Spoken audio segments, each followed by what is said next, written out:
All right, everyone. How are you doing this Friday? This is The Conduit. I am Marwan Cameron. We've got a great show for you in store this evening. So I'm glad that everyone was able to join us tonight. We'll go ahead and let a few more people come in. I see Pastor Ellington is here. Shout out to you, Pastor. We have like I said, we've got a good show tonight. It is Friday, October 14th. It's 75 degrees in Kitsap County. How are you doing there, Mr. Dent?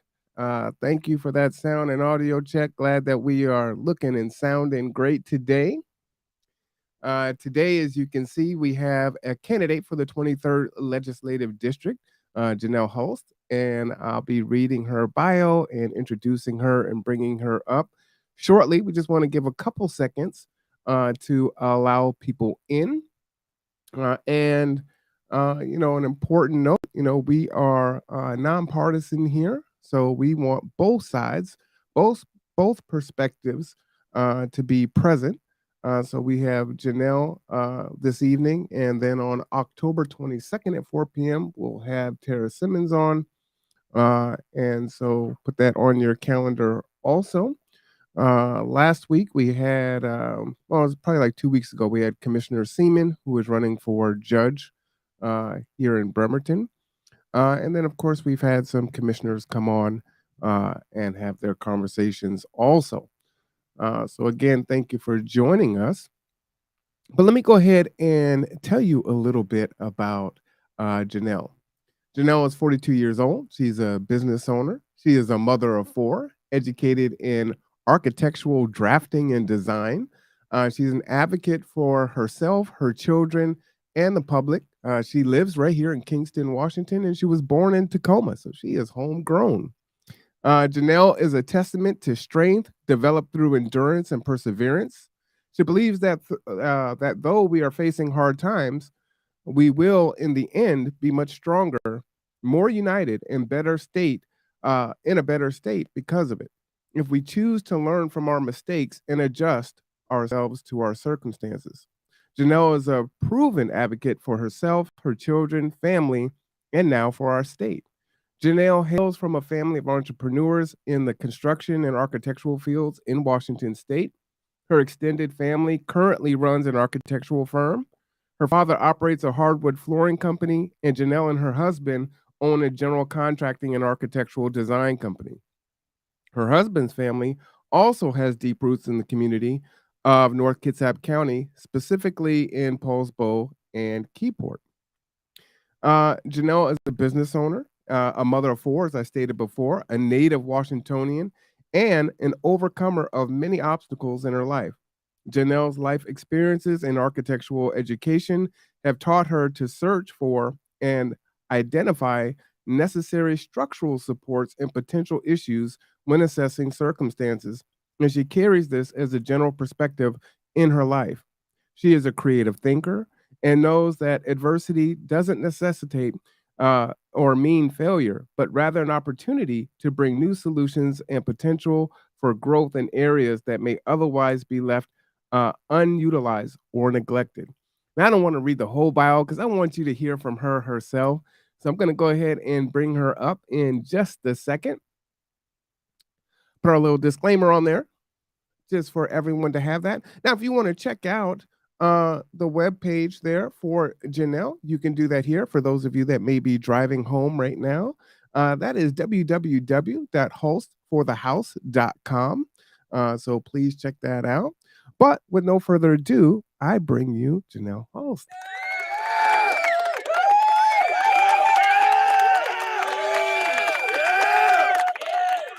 How are you doing, Janelle? I'm good. I appreciate the nice warm welcome of applause there. Weren't expecting that, huh? No, I wasn't. So that was a nice way to start. Awesome, awesome. Well, tell us a little bit about yourself that I haven't already read. Well, some things about myself is that I'm not afraid to stand up and say what is right in a respectful way and to well, I mean, I guess in a sense you did. I mean, talking about being an advocate for others. But that is the way that I live my life. That I'm not one to want to control people or tell people what to do. Um, but that I'm one who will respectfully step in the gap when needed, to protect others around me. Um, I love music. I lead worship once a month. Actually, still here in Tacoma. I travel and I'm a part of a ministry here in Tacoma that I love so much. Um, and I was a troubled youth. I was a troubled youth here on the streets of Tacoma, and I am obviously no longer living that type of lifestyle. And I've also overcome, with issues of substance abuse. I've seen it in my family. I've seen others overcome that, and I've also seen what happens when somebody doesn't. And so I know what it's like to go through hard things. I know what it's like to go through divorce, to overcome abuse. I'm remarried now, and I know what the beauty of motherhood is like. The hardships. It is hard, but children really are a blessing, and my children have really grown me to be the person that I am today. And so I'm really thankful to have gone in the past that I have. Which has led me to now start my own business here in the community, and which is actually very much so needed. There is a shortage of contractors, and so I'm really thankful to be able to step up and bring my gifts and talents, and also support of others through counsel. That just naturally comes when you're with customers and with people in life, and being able to share encouragement and little tidbits here and there. Whether it's in the store or whatnot. I don't put all my business out there on the table, and wear it right there on my sleeve. But when it's appropriate, and in proper context, I take the opportunity to encourage others so they know that they're not alone in what they may be going through, and that there's hope, and that I not want to pretend that things are not going on that are going on when they're negative, but I am also one to bring that perspective of real, it is true, it's in truth, perspective of hope for what can be better and what is to come. And so I try to have that perspective even when I'm having difficult conversations with people that may have some sort of bias towards me, or even in misunderstandings in conversation, or may completely come at me the wrong way. That it's amazing what a gentle word and just a short response, but in kindness and in compassion and understanding, that just because people might be where they're at right now, it doesn't make them who they are. That's just a part of their story and their journey, and that I'm able to have compassion for people because I've been there, I've seen, and I know what it's like. I've never tried to pretend to be a perfect person or to have all the answers, but one who's open to collaboration, and I encourage it, and I like to collaborate. That Well, was a that's lot. Sorry. awesome. No, no worries, no worries. It's like a conversation. We'll just have a conversation over the next hour or so, and we'll just relax. You've got your beverage. What do you have there? Usually, as the fall I comes, I'll love, have my tea. love coffee. So you'll You see got that I coffee? support. Yes, I have my dear friend. I love her so much. I had to come here to Tacoma. It's a blessing to have to commute. Sometimes, my the person who prints up stuff for my campaign, he's part of their printing business is here in Tacoma, and so I can come and bring my kids to go see their dad, and then my youngest to go see my mom who still lives in Puyallup, and drop her off, and then scoot over here and have an excuse to come Wow. sit in my friend's shop here in Lakewood, and she made me a cup of coffee. It's like, can you make coffee, please? But yeah, so I love coffee, and I love supporting our local businesses. You'll see that I've been supporting a lot Cafe Cocina, because they have amazing cold brew that you can buy Ah, there in Poulsbo. But okay. this, it's really important that we support our local businesses, and buying coffee. It's a pretty easy way to do that in Washington. They're all over the So place. let, So let me ask you, what we'll do is, I'll ask some questions and we'll have a conversation. And as we're speaking, they'll probably type questions in the chat, and I'll ask you those questions as they come in. But you said something that sparked a question for me in my mind, and you talked about having some struggles when you were growing up, And we know we're in a post-COVID uh, situation right now, but a lot of people have struggled during COVID with mental health issues and addiction and things of that nature. Any advice for them on how you found success and got over that and continue to find success and to grow? Yeah, that it's a journey, and it ultimately is also a choice. For me, was with different, I had different facets of addictions. I used to smoke cigarette, I used to drink, and I used to smoke weed, um, and I just came to a point in my life where, for me, was to continue to do so was playing with fire. So I had to choose to cut that off, and even though I may had um, I guess you say relapse in my journey, where I quit smoking weed, and I quit drinking, and I quit smoking all at the same time, pretty much. And then when I drank later, that I saw my reaction to that. That I'm speaking for myself, and just me and my personality, my journey, is that I wanted to continue to drink, and it wasn't just to be social. It wasn't just to even enjoy drinking the beer. It was that I wanted to drink to, get buzz, get drunk, and I could sense that and see that in myself. And then, and it led me to want to smoke cigarettes. And even though I had quit some 8 months earlier, and so I just knew that I had to completely cut that off, and that for me, that's just not something that I can do anymore. I've it's been almost 11 years. I revisit that, especially now that I'm out campaigning, and I go places a lot where people that I spend a lot of time with, are in cider houses and things like that. And so I have that conversation, but I know in and of myself that I can't do that, because that I utilize that as a crutch, and it's not, and I don't need a crutch. And when I use a crutch, it actually weakens me, and it takes my time and attention away from my strengths. And so I would just encourage people to know that you don't need a crutch, that you can get through things, and that is a process, and it is. What is the word I'm thinking of it's a dedication, it's determination, and it's diligence, and it's a journey. And I think a lot of people that have sobriety would say it's the same thing. It's a daily choice, and it's not one that is with regret. It's not So one let that me is with regret. Um, let me ask you, was it cold turkey? Was it faith? Was it both? Like, what was the catalyst for you to stop? And then, what was your support network to, help you to get through? Yeah, so it was a combination, but it definitely was my faith. I felt I had hit my rock bottom, and I accepted Christ when I was 12 years old, and but I led life my own way.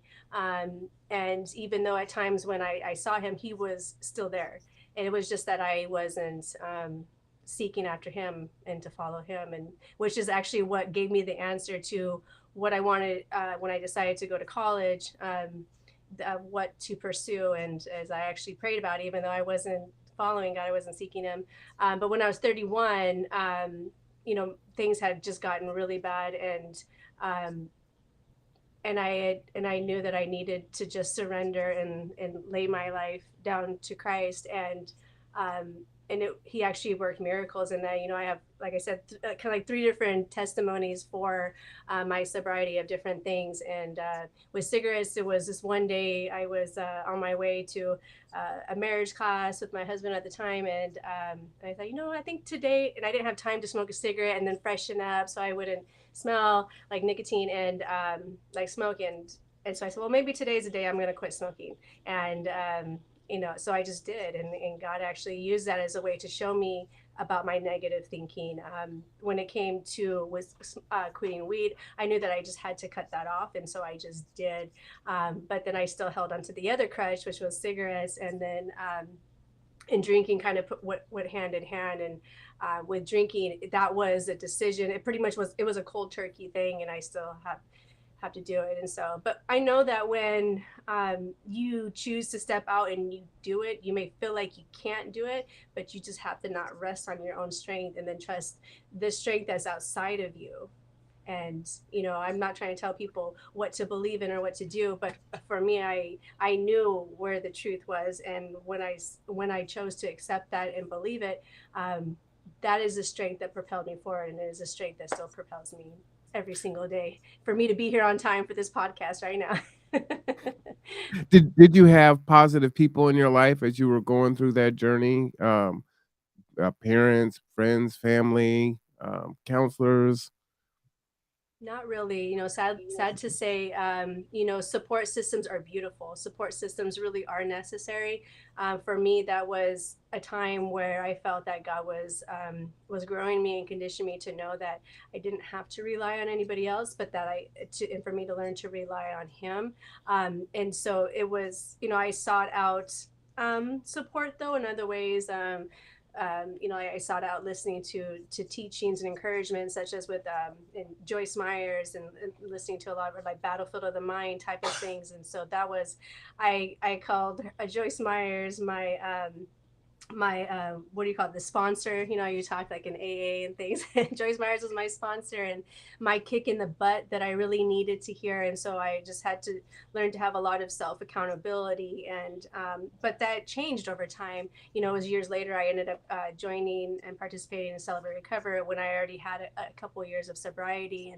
And but that was just an opportunity for me to deal with other things like my codependency, and which is pretty much allowing myself to be controlled by somebody else's negative and bad behavior, and thus also trying to control them to try to keep my space safe. If just to kind of bring some clarification to that. So, and then I grew, and then it was supports and other things, but these are things that you can do on your own. But when you seek out support, whatever that looks like, that is what's going to help to set you with success. When you can say that I can't, you realize that you can't do this in and of yourself, and the limited knowledge that you have at that time, that you have to continue to grow and to learn, and whatever that support looks like. So even if you're home alone and you don't have people right there with you, doesn't mean that you have to be alone within your own mind and your own knowledge, but you can move on past that and walk it through. Absolutely, absolutely. Thank you for that, because there are a lot of people struggling today, and I love to get new perspectives from folks on how they find success, especially in these trying times. As more people are coming on in, I want to welcome you. Our interview tonight is with Janell Hulst. She is the candidate for the 23rd Legislative District. We have a question in the chat for you. And how old are you, Janelle? I am 42 years old. All right. All right, so that's kind of how we'll do the questions as they come in. So easy peasy lemon squeezy, as they say.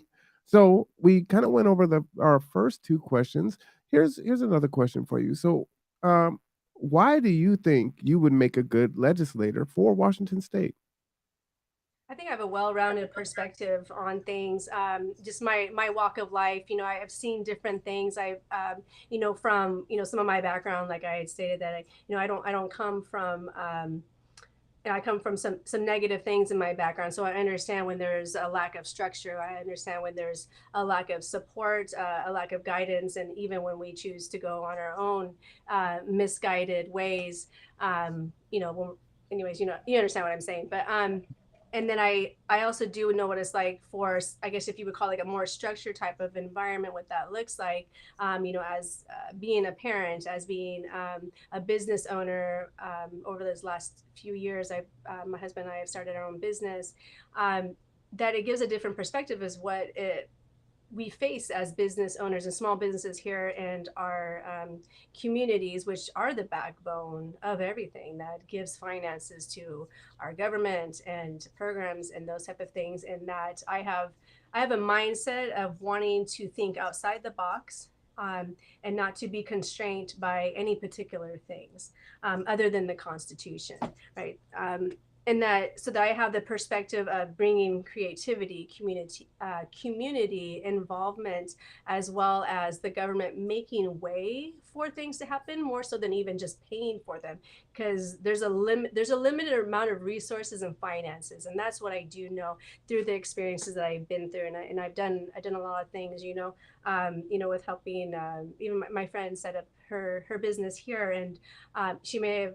There's always going to be a limited amount of finances, no matter what you do. If you run a campaign, you have your own business, you have children, you got to go to the grocery store, but you can come up with creative ways to replace money that actually is invaluable in different ways. And so government can open up ways to really exponentially make things possible, exponentially grow that value that is limited in dollar amount.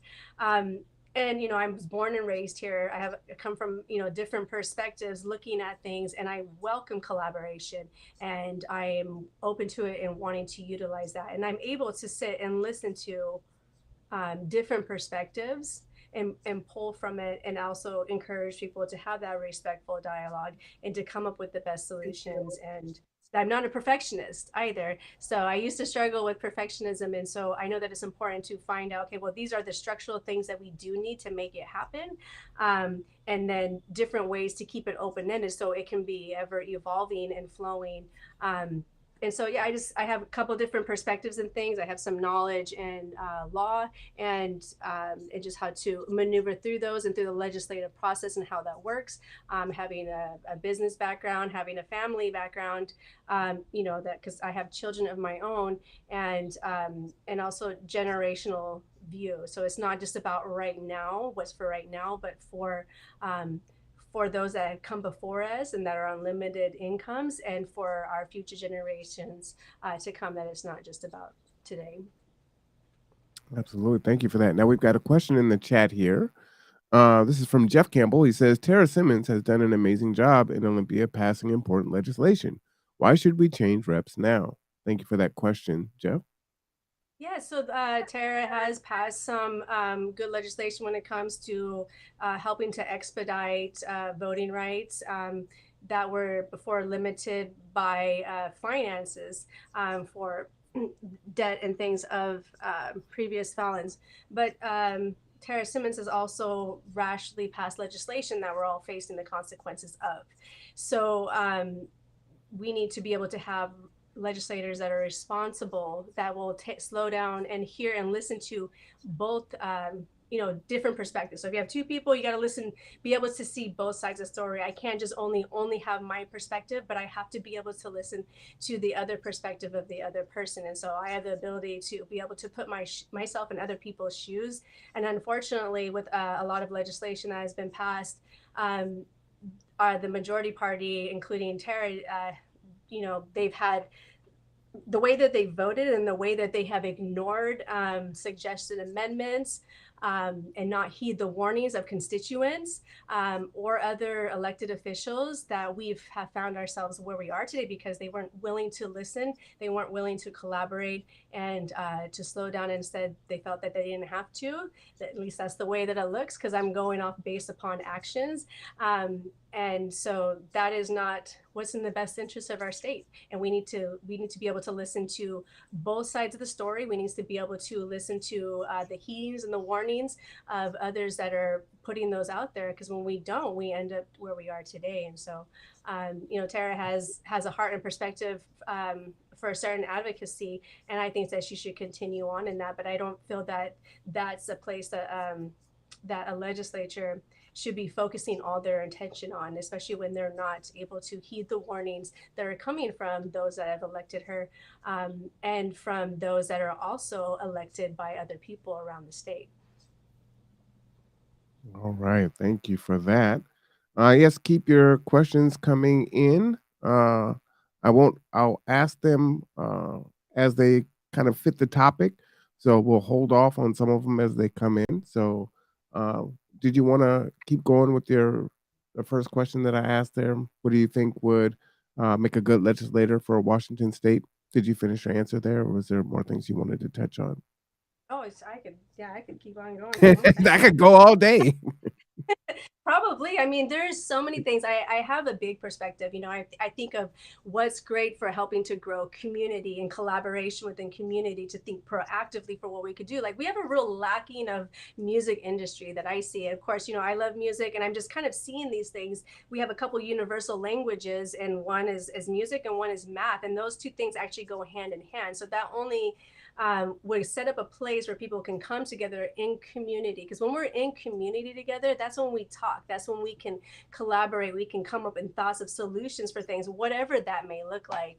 And so I would love to be able to see for our government to be able to help establish in clear ways, not only, you know, because if their only role is to pay financially for something, kind of missing out on the other great opportunities that is exponentially more valuable than just the money itself. So with the government, I'm not saying that the government shouldn't financially support it. That's not what I mean. But I'm just saying we can't neglect the other part where they're supporting it in general. So in clearing the way. So that could look like providing you know, not charging tax on the land. It could be not charging tax on the materials to build a new facility, you know, those type of things. And, you know, it could be a different thing. So that way you could have local businesses like myself, for example, we do construction, to come in and they could, you know, donate their time and their work, and maybe, you know, they can cut taxes on different things.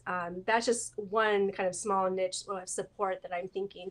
Because when we come together, we come up with solutions and we can support and give back in other ways. And so when we have a community network of doing things, we can, there's so much more exponentially we can do. My visions for dealing with issues with the homelessness and with those who are stuck in the cycles of drug abuse is absolutely incorporated with the government clearing ways for it to happen, as well as a pathway to it, and that the community is giving into it, and then that will allow those who are in those programs to give back out to community. And so just it will create a synergy of reciprocality, I guess you could say. Sorry, I like to make up words. I love language, but and that's just one way. So another thing too is looking at the expansion of different options for energy. We have so much potential here in this far northwest corner of the United States. We have geothermal energy. We actually have hydrogen facilities in Wenatchee. We actually have a hydrogen ferry manufacturer already established that sold years ago hydrogen ferries to San Francisco. Why aren't we utilizing that? We have water, we have farmland, we have you know, a multitude of things. And so expanding on and looking into those very clean, very available sources of energies, that the hydrogen can actually be transferred over to vehicles. You know, we can retrofit our existing vehicles for $2,000 of parts and labor to run off of hydrogen. So the government just needs to help to clear and make way for us to be able to set up hydrogen filling facilities. Some people get scared of the idea of hydrogen, but it's actually, through studies, been shown to be safer than even gas cars, and even safer than electric cars as far as any causing any fires or explosions. So things like that. I'm thinking of accountability. So right now, how do we know how effective our government programs are? Maybe if we're involved in them or utilizing them. But what about individuals? So looking at both parties, right? Those who are using the programs, those who are wanting to know, maybe even those who are working in those programs, we don't know. So they will tell you, well, you can do a public disclosure request and ask for this information, the public information. Well, yes, but then we have to know who to ask. You have to know the right words to ask. You got to wait. You got to know how to ask for it in the right format. And then you got to piece it all together. That's not transparency. That is not easy. Has time for that, you know. And so we need to be able to have it set up. So, and I intend to utilize an existing law in place as RCW 42.56.030 to ensure that we can have that set up, because in this day and age and technology, we should be able to have it where that information is available in one place where we can it can be condensed and put together so we can understand it, because you can put tons and tons of information out there. It doesn't matter how smart you are, but if you don't really know what you're looking at or how to put it together, it means nothing to you. It's frustrating. And again, who has time for that? So we need to be able to have, it set up. I understand that it would cost money to do that, but I'm sure that it's something that could be figured out amongst all the different departments to streamline and put it there so we can see how statistically effective are our programs, how much money are we spending on our programs. If you could start at a general point, then you can trickle it down and then dig into different things. And so according to the RCW, it says that it shall be liberally construed and narrowly construed, or its exemptions narrowly construed, and it's talking about the information that, and it literally, it says that we the people say what is good for us to know and what is not good for us to know. And so we don't need to know what every employee's name is. We don't necessarily need to know their names. So those are the type of things that that should be acceptable, and of course you would expect to be exemptions to that. And then also that chapter says that should there be any conflict of any other governmental act proposed, that one shall have I'm trying to paraphrase because I don't remember exactly the word that it says, but it is it's the top dog on that one. So there's no reason why we can't do that in age of technology. Why our government wouldn't want to do that? Wouldn't our government want us to have confidence in our programs and be able to get a different perspective of feedback? Because when you're standing in the forest, it's kind of hard to see all the trees. So we need to be able to invite in all of our citizens and people who want to participate, who can, because right now it's not set up where it's made easy at all, or even just in general feeling for how can we even get involved to know to participate in things. And so that's another thing that I intend to do. I told you I can go all day. Is Well, hold on. Let me jump in because there's the question that the chat's on fire with questions, and what I want you to do is type that RCW in the chat for me so I can paste it so folks can do their research on there. We've got a smart audience, and they like to research, and I'll share with you while you're typing that.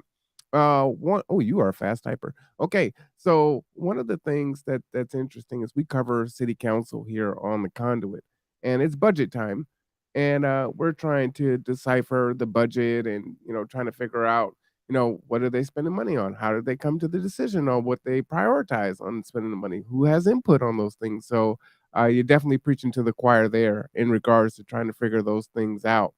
um, Also, you said something about you know, uh, technology, and also in environmental issues.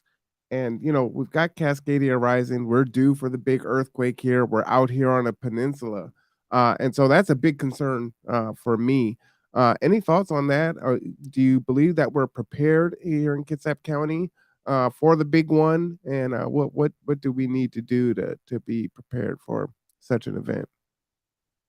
Well, having have lived here in Pierce County in the Tacoma area, been around in Puyallup and nearby, we have routes for if there is an um, volcanic eruption of Mount Rainier. That's not actually something I've seen around Kitsap County. I think that would to have evacuation routes. Um, I don't think that I've ever seen any evacuation routes anywhere. Um, Yeah, I think some of the conversations are around like Gorst will be washed out, and so we won't be able to get around that way. So it's just kind of a terrifying thing. It seems like we're not really prepared for such a crisis here. So definitely a concern for me. Let's jump into these chats here because they are they span different topics while you were speaking. So let's just go ahead and hit these things one at a time. Where do you stand on imposing higher taxes on those in higher tax brackets? 5, 6, 7 plus digits to help solve some of our more pressing issues, like addressing homelessness issue, for example. And thank you, New Horizon, for that question. okay, so see if I can. So you have the question up there. I'm trying to read it, but I can't see it because my mouse is not working for me to move this other menu other way. But so what I heard from the question is, where do I stand on higher taxing those that are in a higher income bracket, and then with the homelessness. So I think we shouldn't be so quick to want to unequally tax somebody and because they make more money. So that is something that has to be responsibly looked at. And I would never make that decision on my own, but I would collaborate with other representatives and with the constituents, and with businesses, because we also too want to ensure that we're not going to be pushing out our business owners to leave Washington State because then they can't afford it when we already are so highly taxed already. So that is something that needs to be, you know, I understand about the increments of taxation, but it's just something that has to be responsibly looked at. I don't think that just making a blanket rash statement on that is realistic for me, or would be an honest thing from me. And so I think it's important to give those who are really low in poverty, um, tax breaks as well. Um, though we don't really have an income tax here in Washington State. So would And you then when, say, sorry, go ahead. would you do you believe that it would be more equitable just to do a flat tax, or should we do a progressive taxing scale where, as the income increases? Because that's kind of what I'm taking from this question, where at the more you make, the more you'll be taxed. Is that so? You're saying, nah, not really that. Maybe just a flat tax for everyone. And Well, in the chat, please, clarify that question there if I'm putting words in your mouth. yeah, please, because I do like to ensure that I know specifically what questions are Yeah, being, so that I do address specifically what's being asked of me. So details matter, right? absolutely. So I am not opposed, and I don't think that it's inappropriate to have incremental taxes, um, but we still want to make sure that everything's fair, right? And because, so I guess, but my general and specific answer is I'm not opposed to incremental tax increases upon income, because we do want to protect those that are most vulnerable. That's an easy given, and we know that even those, and it's not that it would be not fair, because even those people that are in poverty go out to the store and still have to pay taxes, and when we purchase things and sales tax, so it's not that they would be excluded from paying tax. But I just think that, and I'm not opposed to it. Sorry, I feel like I'm saying the same thing over and over again. Oh, no, no, it's okay. So there's another question here that is Or actually relevant to me. And it's kind of a follow-up, and it says, does being a business owner uh affect your position? And so I'm actually thinking about running for a city council. So I would love to hear your answer to that as a fellow business owner. yeah, so essentially, being a legislator is supposed to be a part-time job, Mm. but I know that's not really the reality when we do things in life.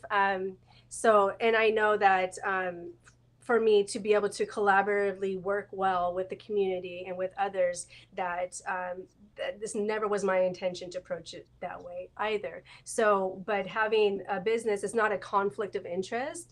But I could see why somebody may think that, and why I say about a conflict of interest is like, am I going to be doing things that are going to benefit me as a business owner? Um, but I think that everybody should be able to strive to own their own business and do their own thing. And does it affect me as a business? Because I want to make sure that I'm understanding this question clearly. But I guess just to finish off my answer, running to do this position is a servitude that I am laying, my things aside to do this as service for our state. And I have no intention of making this career. And I will keep growing my business and with my family, and but I am sacrificing a lot.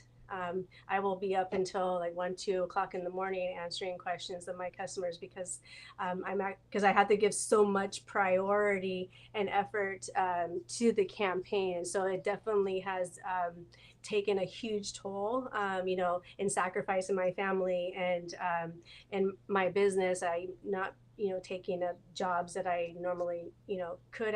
Well, I'm not seeking after them. I shouldn't say that, like, I'm losing work. I still do the best that I can to support my husband through this, and but but I'm not sure if I answered the question according to what was asked.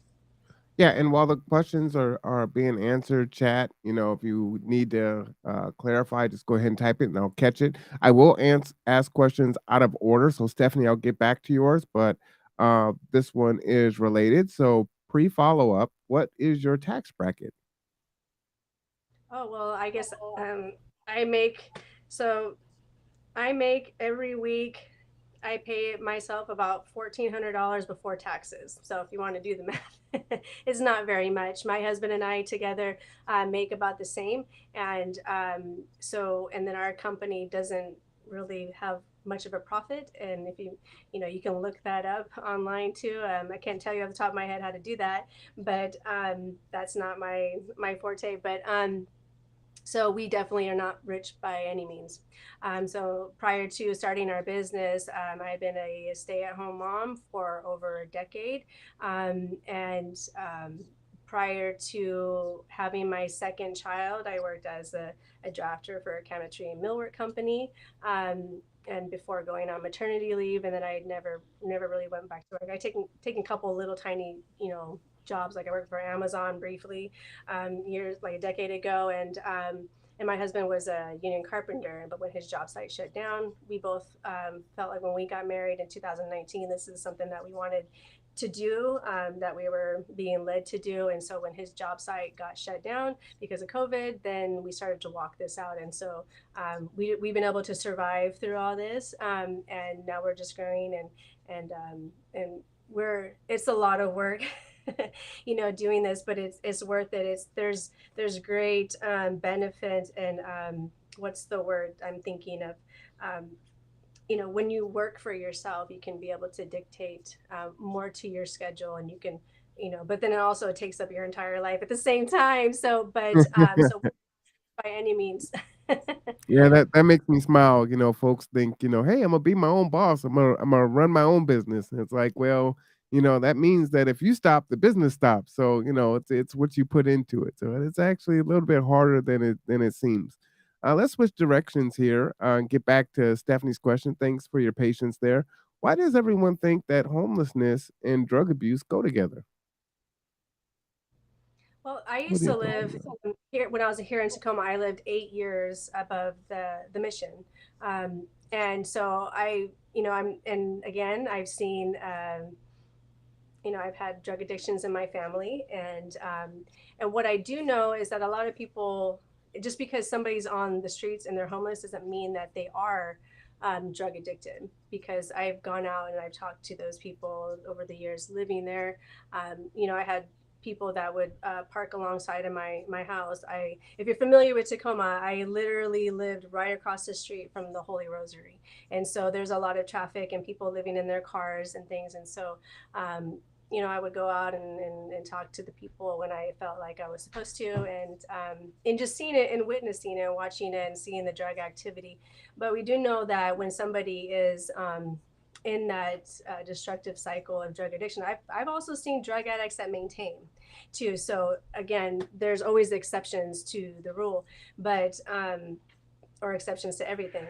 But a majority of people that are stuck in homelessness is because they're also stuck in the cycle of drug addiction. So even though that is not always the end all to the actual stories, especially now with the unaffordable housing crisis going on, and it's not always everybody's story.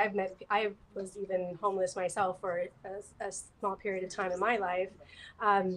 But so that may not be the reason why, but when somebody becomes stuck in that destructive cycle where it's consumed their whole life, that they don't go to work, they quit working, that they can of course naturally find themselves in homelessness. And when you're on drug addictions, your family, you're not going to be having good relationships, you're not going to be behaving appropriately, and so those things go hand in hand. So so there's spectrums that, like, for lack of better words, there's that overlap, and it is a huge contributing factor to many people that find themselves homeless.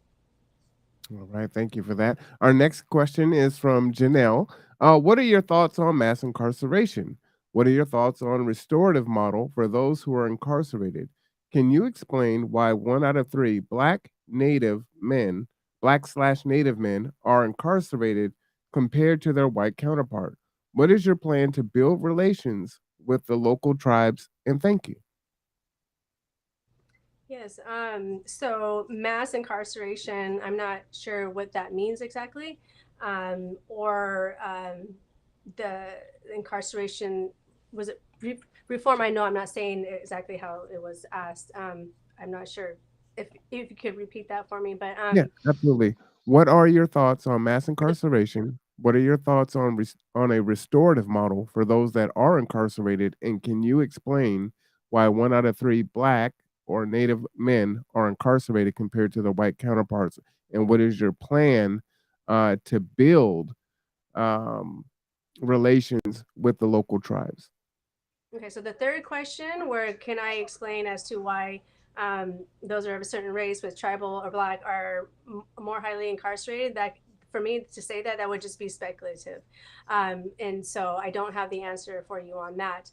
Restorative model, I mean, the definition in and of itself, what it says, that is actually the vision that I have, and it also runs in with, like I was talking about, with community and working with homelessness. That those, all those things go hand in hand, because you're essentially being able to utilize and learn a new way of life. And so restoration is important. Everybody has an opportunity for restoration, and everybody, if we can allow community and government to work collaboratively to help give into that, then it'd be amazing to see what could really happen.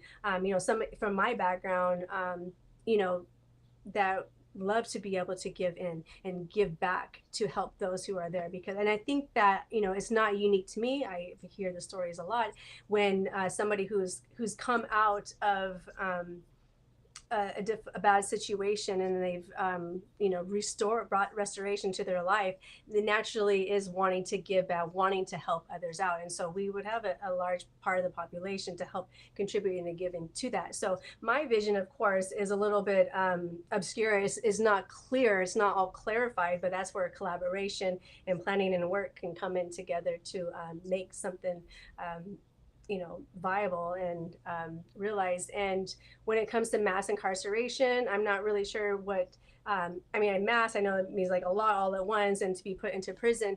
I don't. I don't even currently see that. Well, because I'm just going to speak to what I know I see currently happening, is that we're not able to actually, for a lot of people to put them right now.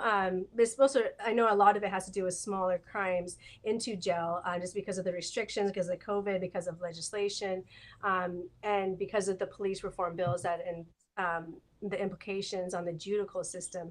And so I've seen a lot of. I don't like to talk in speculation, but I've seen a lot of things that just do not seem right, and I believe could be so much better when it comes to, including currently with a woman that I've heard, that I've met and been connected with, that's currently here in prison. Um, just so happens to be the same prison that Tara Simmons was at, and talking to her about wrongfully being incarcerated. And so there needs to, and we've all heard these stories so many times, that people are wrongfully incarcerated. Why aren't they able to have a fast tracked way to be able to deal with those things? And if we have the facts to prove that it is appropriate to have a pill, to everybody should be allowed to have an appeal. And so there should be no hindrance to allowing that to happen. So when there is wrongful incarceration, I mean, that's like a nightmare. I can only imagine what the families go through, what the individuals would go through, including this particular individual who has children of her own, um, and how that feels, and the devastation. And I also see that in family law. I've seen a lot of things in family law, and so I think there's a lot of work that we have to do. And of course, we want to be responsible about it, but just not doing anything is not working, obviously. And I know a lot of people are aware of these things. It's just about the means of how to make it happen. And so um, that is something that is actually on a high priority in my mind, to want to take care of. And I would never do anything rashly, but always do it responsibly. And these things also aren't necessary for a legislature to do, but the people to bring forth. But it is necessary to have good legislators that are willing to not be concerned about party politics, or or those type of things to actually put the voice to it and move it forward. And so, but we, as the people, have a lot of power too as well that we can utilize. And it's about community and unity and working together to make it happen. Such as an example is, the initiatives. And so we have that uniquely here in Washington State, which is a beautiful thing where we can have, if we know we have a good, strong legislature that we can rely on to listen to us and to vote responsibly and for the best interest of the people, we can pass. We can, put in the efforts to put forth initiatives to the legislature, which gives more time, a lot of times, to get those signatures necessary to be put up to be voted on by our legislators who cannot change them but just put them into law. And then we have the initiatives to the people then which go onto the ballot. But yeah, there's a lot of things that need to be done when it comes to reform. It is well, what I see currently, what I have been seeing for years, and we, like I said, we all hear stories, but I've been seeing them firsthand. Is it's, for a lack of better words and description, it's scary, and it definitely needs to be dealt with, and we just need to not be afraid to step out and start working on those things and asking the questions. So Janelle, let me ask you an addendum to Janelle's question, um, because you brought up, kind of fixing the appeal process, and yes, absolutely, the appeal process needs to be approved upon, but I think we need to, definitely attack the issue. If folks are innocent, then we don't want them to get to the appeal process in the first place. So, do you have any ideas to decrease the amount of people that are wrongfully convicted of crimes? Is that part of your platforming? Well, I mean, with you saying so, I mean, that is actually the most appropriate and be most effective way to deal with that is if, I've heard where, and it goes on both sides, where whether it was positive for that person or negative for that person in cases where the judges would not allow for evidence to be presented. And so, but starting there during that time, if we can actually be able to um, have the ability to ensure that there's fairness to be able to have the evidence provided, um, and where if it makes sense. Of course, a judge can say, well, I'm not going to accept that evidence because that's hearsay, that means nothing, and it's not like hard concrete things. I guess maybe that's a bad example, but we need to be able to ensure that people are not wrongfully incarcerated, and that if they I do, think that I they also. I think I get where you're getting at in that. I think for me, when I look at how most of our convictions are plea deals, right? So I feel like, folks are overly charged to take the plea, and then a lot of folks get public defenders. Um, and then these caseloads are so huge, and, judges do get to decide what gets to come in and what doesn't get to come in.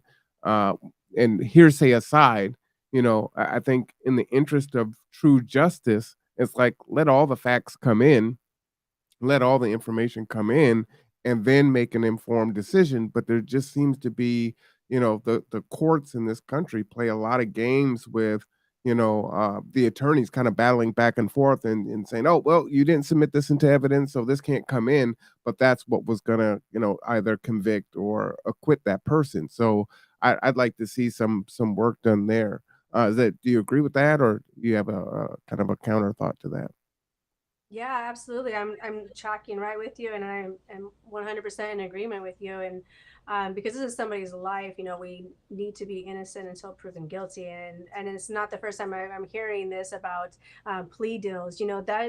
That's terrible. What's this? Some of the stories that I've heard where it's like, well, if you just plead guilty to this, then you're going to get less of a sentence, and so people will do so out of fear and coercion, and that's and I, like I said, I don't like to talk necessarily about go too much into the realm of speculation, but what you're saying about lawyers and their bargainings and things, it's very concerning, and All right, it's great, definitely, great question yeah, there. it's kind of a big topic that definitely needs to be addressed. And way overdue, Absolutely. way overdue. I can't believe the things that I hear. But, Well, what I like about, being able to provide a space like this, this isn't Answer this question in 60 seconds and then we move on. We can actually dialogue on it and go back and forth and have a discussion. So I like, changing the dynamics of what existed because you've said we the people a few times and we the people have the power. So we can do things differently and this is doing things differently. I like this question here. This is from Michael Ellington. Is there a way that you can think of to utilize taxes to assist at the pump? I feel it. I have a transportation company. Would you be willing to give some kind of stipend to Washington residents for such purposes? Well, I mean, that's not really a bad idea. We had a $15 billion, some say $18 billion surplus in taxes this last year, and that definitely could have helped the people. And definitely cutting taxes while we're dealing with this crisis of inflation is an easy one, and including suspending taxes at additional almost 50 cents is estimated we're going to be paying come January. That could have been something that could have been suspended. So yeah, there's you have to look at, because we have, of course, a limited amount of finances, and how can you do that? But as long as we're not like creating more money, right? So we're just making the problem worse, like inflation. But we don't do that here in Washington State. We don't create the money. So yeah, I think that is something that would definitely be something good to be looked at, and how we can, but then also do other means that's more exponentially valuable than just, giving of money. I'm not saying that giving money is not wrong. That's not a bad idea. I think everybody's concerned and feeling like that's a good idea right now. Um, but if we can then petition with the federal government, like, hey, you need to open up the leases on these lands. We have plenty of gas. We need to do this. Like, don't punish us right now. Like, this is going to destroy us. And it's kind of scary to think, how exponentially things can increase with the cost of gas right now. Absolutely. Rob says, with the price of housing rising exponentially, do you have a plan to address actual affordable housing? Yeah, so an easy way to deal with that, and it's something that our current representatives and commissioners and things like that should have already been talking about and doing, is, removing limitations and regulations, and putting in supports to encourage and help with the growth, with the building. And back in 2018, there was a study done that was released January 2019 by the Bremerton Housing Authority and Kitsap County, which I actually have that on my website under my opponent's record. Isn't referring to her voting record, by the way. And there is a source link on there for an article where it talks about the implications of additional regulations, as well as this actual specific study I'm talking about. So, and what it said was that when it was released in 2019, we need to be building 1,500 housing units. But instead, nobody took heed to that. Instead, they pushed forward in more regulations. So, sorry, to answer your question, how, more specifically, how could that have been dealt with, is by removing regulations, so we can get things up to speed and we can support developers, because a lot of small developers have been pushed out because of the new regulations and timely ways of having to deal with developments. And so, such as having to put forth all the money to get the whole development engineered, instead of having, as far as roadways and drainage and things like that.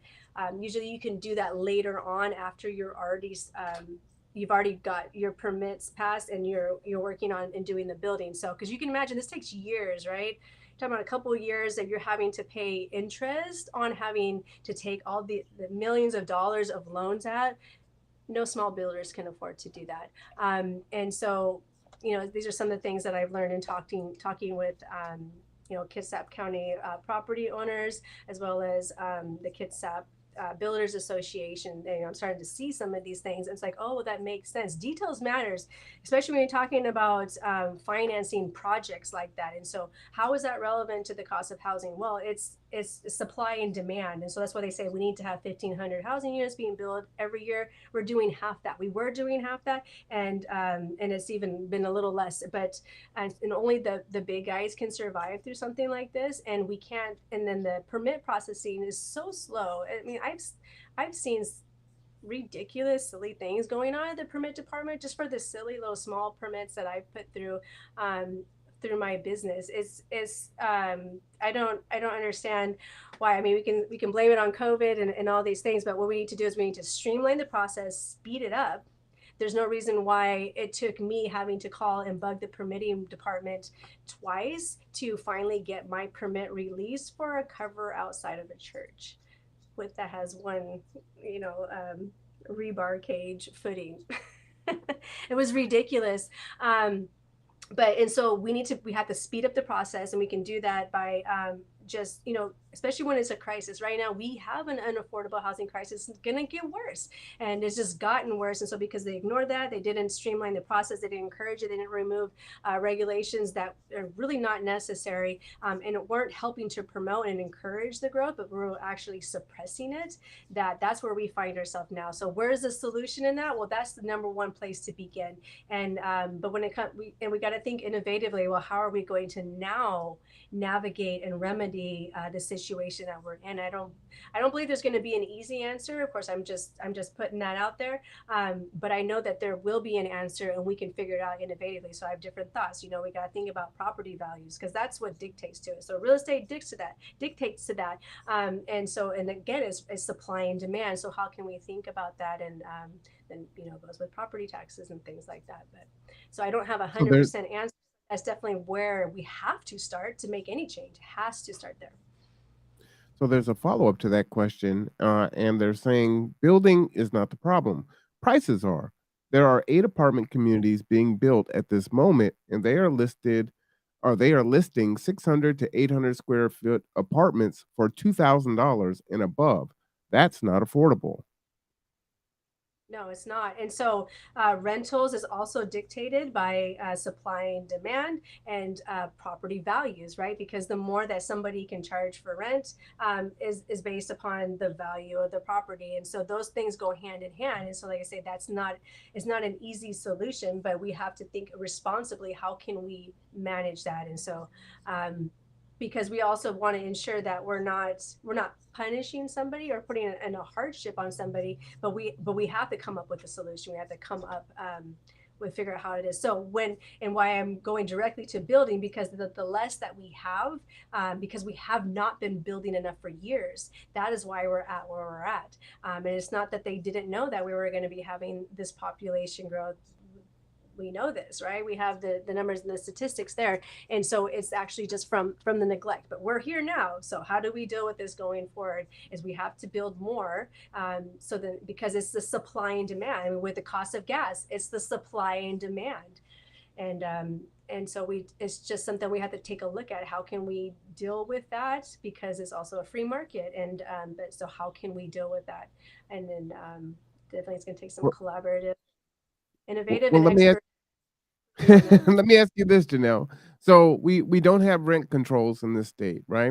But here on the peninsula, we are in a very unique situation. One, we have the military here, right? So they have their BAH, right? So they get their housing allowance, which drives up rent here. We have flight from Seattle, from King County, right? Because it's so much cheaper to live here, and now they have the fast ferry, so they can get to Seattle in 30 minutes. They don't have to go through I-5 and do their commute from Federal Way or even Tacoma. And so that is kind of pushing down on those of us that live here in the county. So do you have any ideas on what we can do? Because, yeah, we can build more properties, but and I hear what you're saying in regards to supply and demand, but it seems like there's these external things that are just going to continue to drive the price up, right? So even if we were to snap our fingers and produce 2,000 new units overnight, then those units would still be 600 to 800 square feet at $2,000. So, what do we do? Right, yeah. So when you're saying that, talking about people moving in from Seattle and coming from different areas, that maybe we could put in some place that is the protections for the people that are already currently been living here, and to help with that first, so they get priority, some sort of different price bracket. But how do we get there is the question. But I think that's a good angle to take a look on. How can we protect those that are in the local communities already, that are not just moving in? Because if we're already here, like we're here, we can't just leave. and but people who are wanting to move here are usually choosing to move here. And so when somebody's moving here, then maybe that's something we can take a look at. But how exactly that's going to look, I don't know. But I think that could be one of the ways that we can deal with this crisis right now. All right. So Jeff is asking, would you vote to increase the state housing trust fund? Should the state government build and maintain housing for our low income residents? Excellent question. Thank you, Jeff. Well, now that we're facing this, I think that might be a necessary thing, because it's very concerning where we're at, and you know, like I said, I'm not opposed to government paying for things, and I'm definitely all for the government making a way for things. And so, with those two things together, I think that might be something that we might have to do. I'm definitely not. I definitely wouldn't vote no on it, but we definitely have to look at it and make sure it's responsible. That the people can have transparency and accountability for it, because and to know what that's going to look like down the road, for the protection of those people who live there. All right. Thank you for that. We've got a lot of questions coming in. I want to thank everyone for joining us. This is Janell Hulst. She is the candidate for the 23rd Legislative District. Keep your questions coming. You need to sip your coffee. You've been talking pretty good there. We appreciate your flow. You are definitely loquacious. I love it.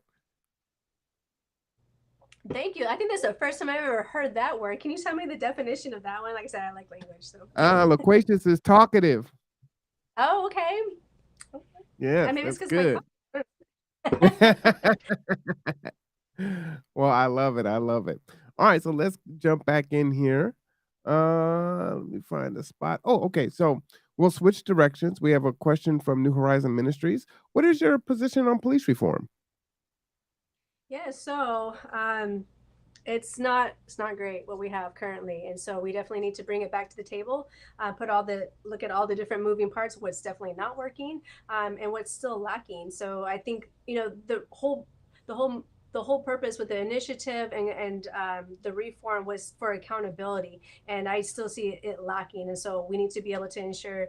I talk about accountability. I talk about three things that I'm writing on: safety, to bring back safety to our communities, to bring accountability to our government programs and officials in ways that we've never had, as well as affordability that our current representatives would not hear any proposals for this last legislative session. So that's something I say all the time, over and over again, because that naturally and organically has come out with all the things that I'm looking at, with the things that come as importance to my mind when I'm talking to people. And so when I talk about accountability for government officials, it's not just for elected officials, and it's not just for programs, but it's also for our unelected officials. And so our police are also officials for our government, because they work for us.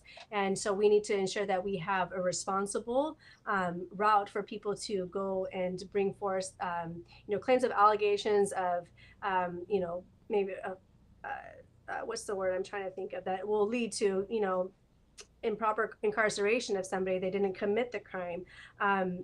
And then also with police brutality, I don't see an easy and an effective way for people to be able to easily make those type of claims. And we should be able to do the same thing with other elected and unelected officials as well, in their positions, if they're not working within the bounds of our Constitution, and also not in all their own roles. And so I've seen that happen in different places with our current auditor, with our governor. And even with legislation that's passed, that I see it goes against our Washington State Constitution. And so we need to be able to have an easy, we don't want a path that's going to be able to be abused. So that's again where it takes responsibility. It doesn't mean that it needs to take 10 years to happen, but no, we just need to just make sure we're looking at different moving parts, and leave it open to deal with exemptions to things. So then that way it's not just so like, oh well, it's a technicality, so you don't get to bring forth your case. And whatever that looks like, be it a special counsel, that could then further it on, but something where the people can have the ability to be able to hold, any official that works for our government and any program accountable, to not be encroaching upon our individual rights, because the government of Washington State, according to Article 1, Section 1 of our Washington State Constitution, receives as just powers, just Just. So then, it's the root word of justice. Like, receives our just powers from the consent of the people to maintain and protect individual rights. And so, if our government and our police, if our governor, are not putting that as a priority, we have a problem. And so, that is the role of the government, is to protect and maintain individual rights. And so, um, but yes, I hope that answers the question. What was the question again? So I make sure that I actually answered it. Yeah, let me go back up there really quick here. Do you think that there is a need for police reform? If so, what way should there be reform? Okay, so yes, and again, the things that I said, we need to ensure that our police all have body cams. I don't understand why we don't. I don't understand why somebody wouldn't want that. The police officer or the victim or any other person within our state. I think that's great, because, like, hey, it's right there. And if we need to do a replay and, slow down, slow mo on that camera, then we can see it and see if we can, find out on somebody else's body cam, what's really happened. I think that's a no brainer. So that's another thing. And Let me ask you about body cams. That brought something in my mind. So I like the idea of the body cams. We have seen a lot of examples of body cams not being turned on or saying that they're faulty, or even in some cities where they're now like outlawing, like filming of police. I want to kind of get your thoughts on that, or playing really loud music where the police are playing loud music so you can't hear what's happening. So what's your thought on that? Is there it does the do we need to make some fluid changes so that the body cams can operate in the way that they were designed to operate, right? Because I think that it is a protection for not only the officer but for the citizens as well. right, is a protection for truth, right? What's really Mhm. happened? Seeing, hearing somebody's perspective. There's always two sides to the story, right? But when you have an unbiased perspective of a video camera, is different. So yeah, details matter, right? So we need to put those things in there. So you're on the job. I know a lot of union job sites. You cannot play music out loud. You can't even listen to music in your headphones. That's just a rule that they have on some job sites. And so that's got to be a rule. When you're on duty, you can't listen to music that loud. Maybe you're allowed to listen to a certain decibel, and maybe that could be, set on in the car or whatever, so it can't turn up louder.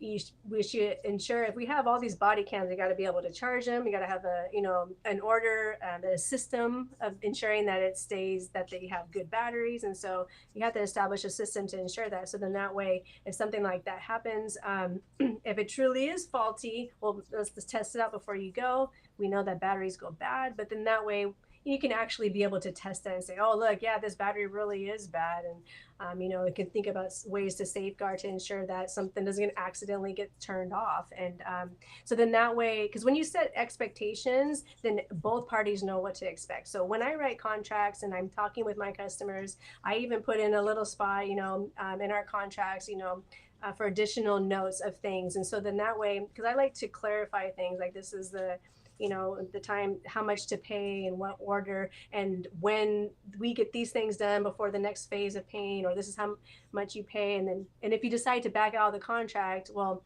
$1,000 is still deemed a non-refundable deposit, because we still put in all this work and we made way in our schedule, those type of things. So we both sides know what to expect, and so that gives confidence in the relationship. And so when everybody knows what to expect, you can have confidence in the programs that you have set up, and everybody knows what to expect and what is needed. So do you need to hire somebody new for the body cams? Maybe, you know.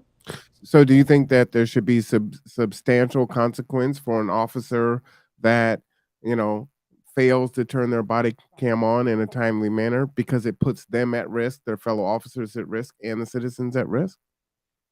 Yeah, absolutely. I mean, I'm not going to pretend to be an expert on body cams. I don't know.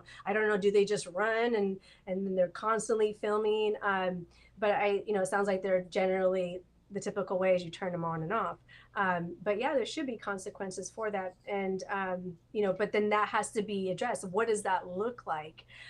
Because you're in the scene, all of a sudden somebody comes in and starts shooting at you. The first thing I'm not going to think about is turning on my camera, right? So um, having it where you're always having to worry about turning your camera on and off seems a little bit unrealistic. But again, I don't know. I'm not an expert in body cams. But maybe if there was something that, oh, there's a switch on your hand that you just do this with instead of having to find your camera and turn it on.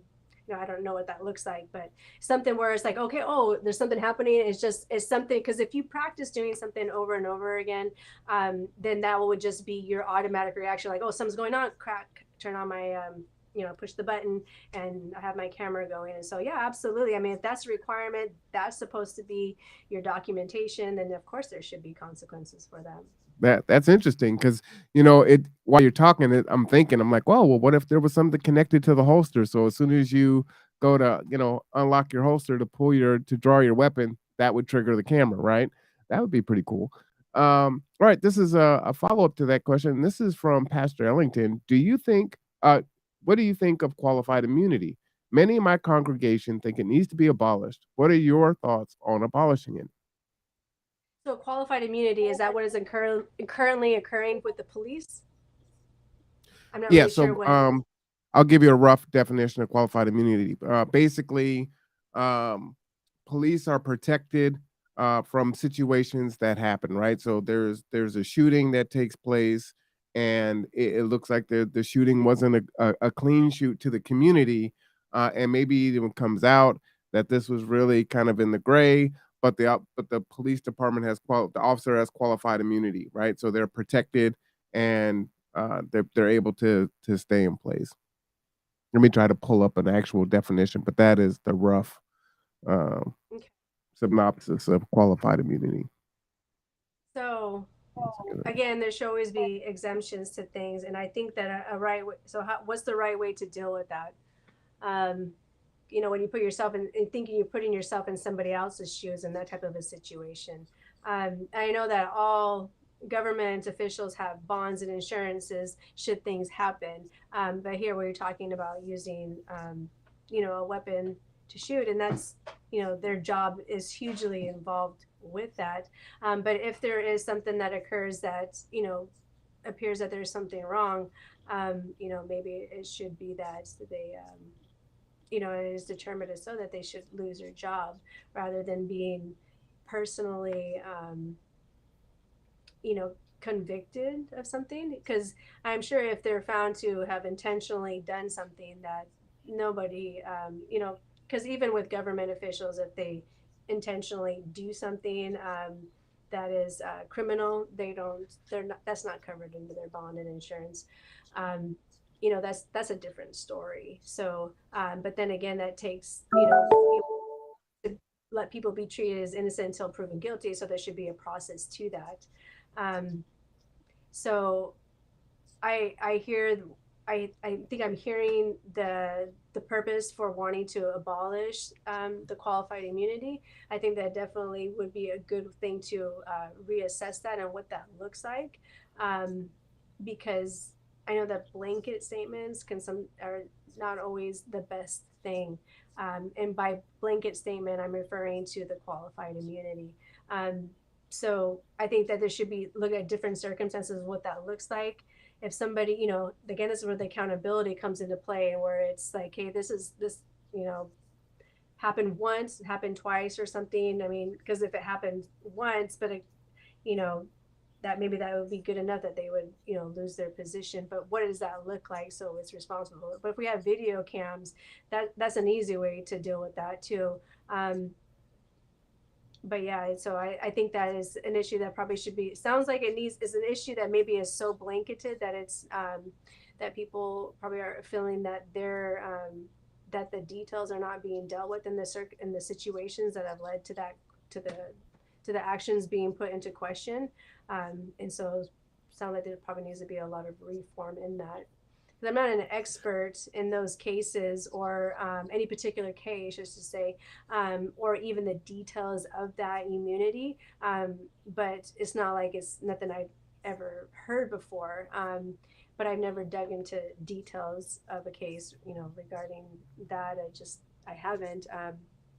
But it's again, when it comes to reform, all those things, you got to take a look at them to see what's best, because always just being stagnant is not the solution to things, and you have to have things be moving, and reassess things, and ensure that we can responsibly deal with things when they're not working well. So what I put there is an article that you can read. It's at lab.fbi.gov.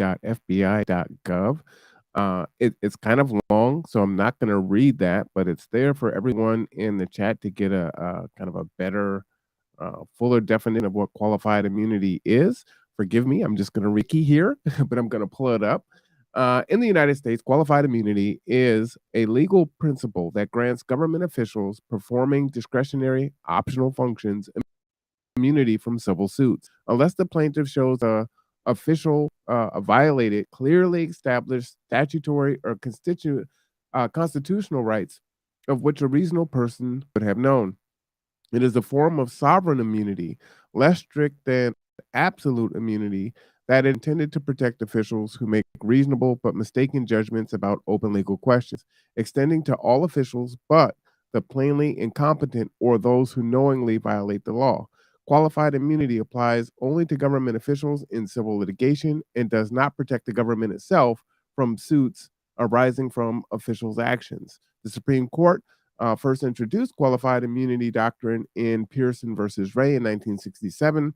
A case litigated during the height of the civil rights movement, it is stated to have been originally introduced with the rationale of protecting law enforcement officials from frivolous lawsuits and financial liability in cases where they acted in good faith in unclear legal situations.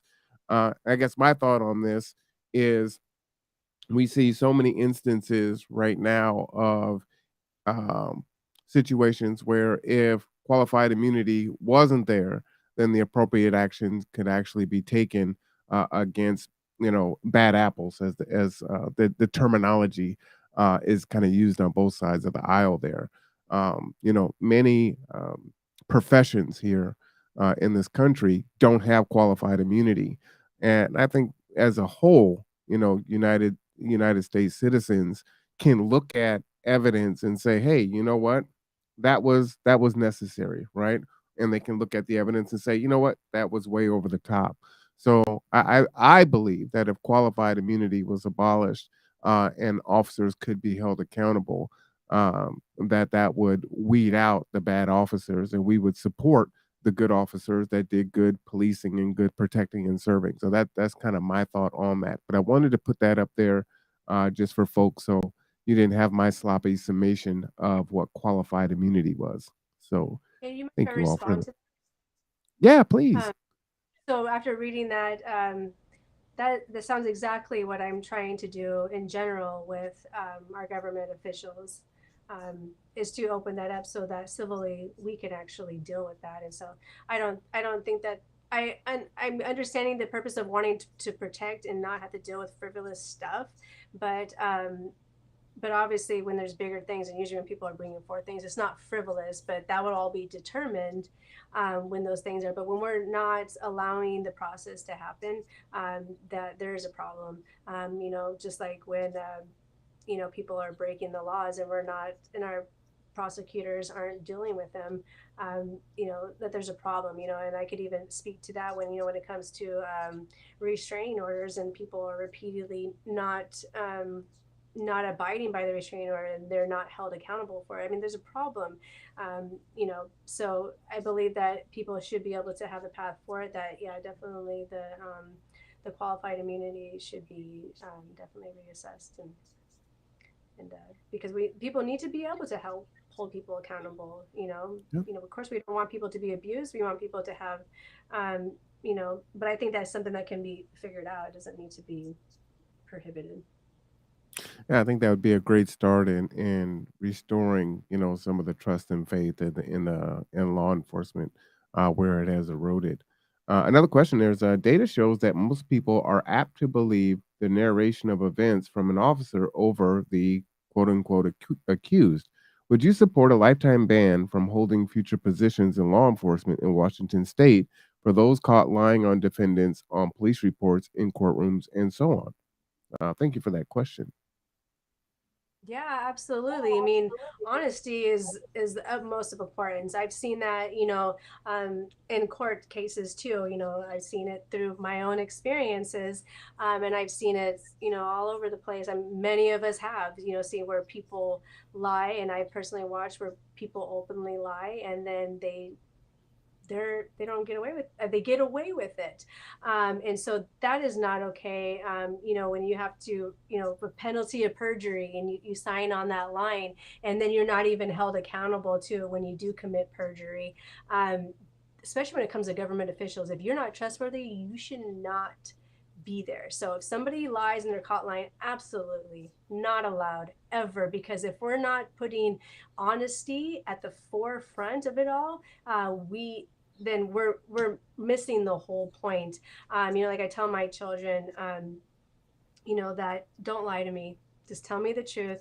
That it, and a lot of times I have been more lenient on my children, when they have been honest about the wrong things that they've done, because I want, and I don't intentionally like not punish them, but I will try to be on the lighter side, because I want them to know that it's important to be honest, in it, because lying is just not okay. Like I even tell my kids, different things to, and different ways to explain that and how to behave appropriately. But ultimately, in the end, it is never a better decision to lie. And when it comes to people in their governmental positions, it's never ever okay to lie. And it seems like that has become the norm, and where it's even expected. I mean, I've had people say to me like, "How do you know when a politician is lying?" Which is kind of funny. I guess now I guess I be a politician, even though I say I'm not a politician. Is they say, because everybody knows their mouth is moving, and so that is a terrible thing. It's a terrible sentiment, and that where lying should never be an acceptable thing ever, in the courtroom, in with elected officials, in with any of our unelected officials, especially with law enforcement. I mean, come on, they are the reporters, and that's terrible. I mean, hearing the beginning of the question, saying that people are more apt to believe a police officer versus somebody who's being accused, in which that naturally makes sense when you say, well, they committed the crime. Of course, they're not going to be telling the truth, But then, as the question went on, and to hear that, it's just like absolutely not okay. That just you and that and I know that it's become acceptable, and that is just, it's a terrible place to be. We definitely have to have accountability, and there has to be follow through. Because if you say, hey, if I tell my son, you go and you jump on the couch again, and you knock over the lamp, and you're gonna lose your tablet for a week, you're gonna get a spanking for that one, or whatever. If we don't follow through on it, then what are we teaching?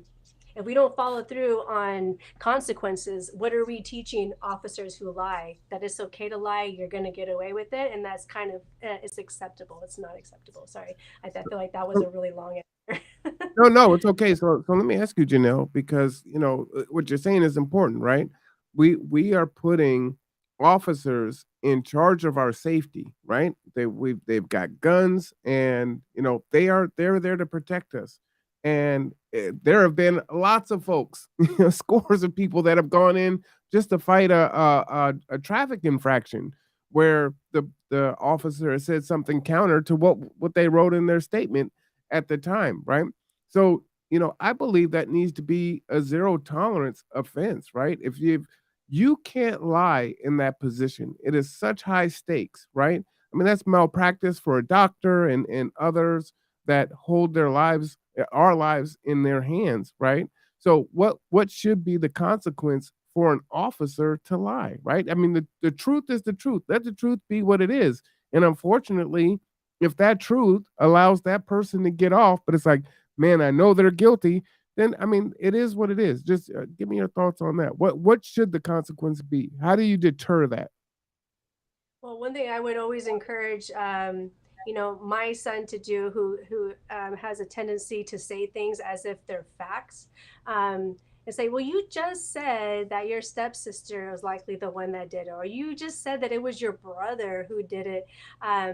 But that was your assumption, and that wasn't actually fact. You don't know that. Like, don't say things as fact unless you know for the in fact to be true.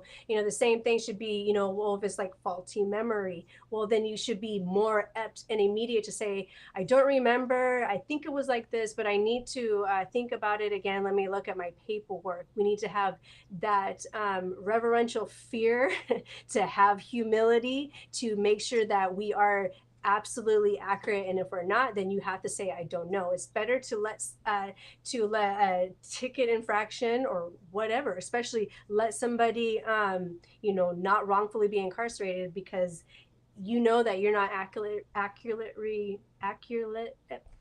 I know how to talk accurately remembering, versus saying something incorrectly. I feel like that's so important. Like, even with me, when I'm talking, whether it's something that I've read, or different things, I will say, um, you know I'm paraphrasing it, but please go look for yourself if I'm not 100% sure that it's accurate, because it's more important to be honest and to the point. And so then, to answer the question, sorry, I went on a huge tangent there, my apology, is that they should lose their position. It's just that simple, because just like you said, they're, you know, morality of choosing to always speak the truth, it should be the requirement of an officer, it should be a requirement of government officials, that we don't ever have to be concerned that they're just playing party politics so they can move up the ladder, whether it's in the within the police department or the sheriff's department, or in politics. And so there should be a very high expectation, and a extremely low threshold of like nothingness, especially when it comes to dishonesty, because when you're not being honest, and people can and it's easy to determine when somebody's straight out lying versus when somebody's saying something. And I've experienced that for myself. We've had false allegations put against us in a situation. I guess I'm putting my dirty laundry out there. I shouldn't, but I'll just have to say it now.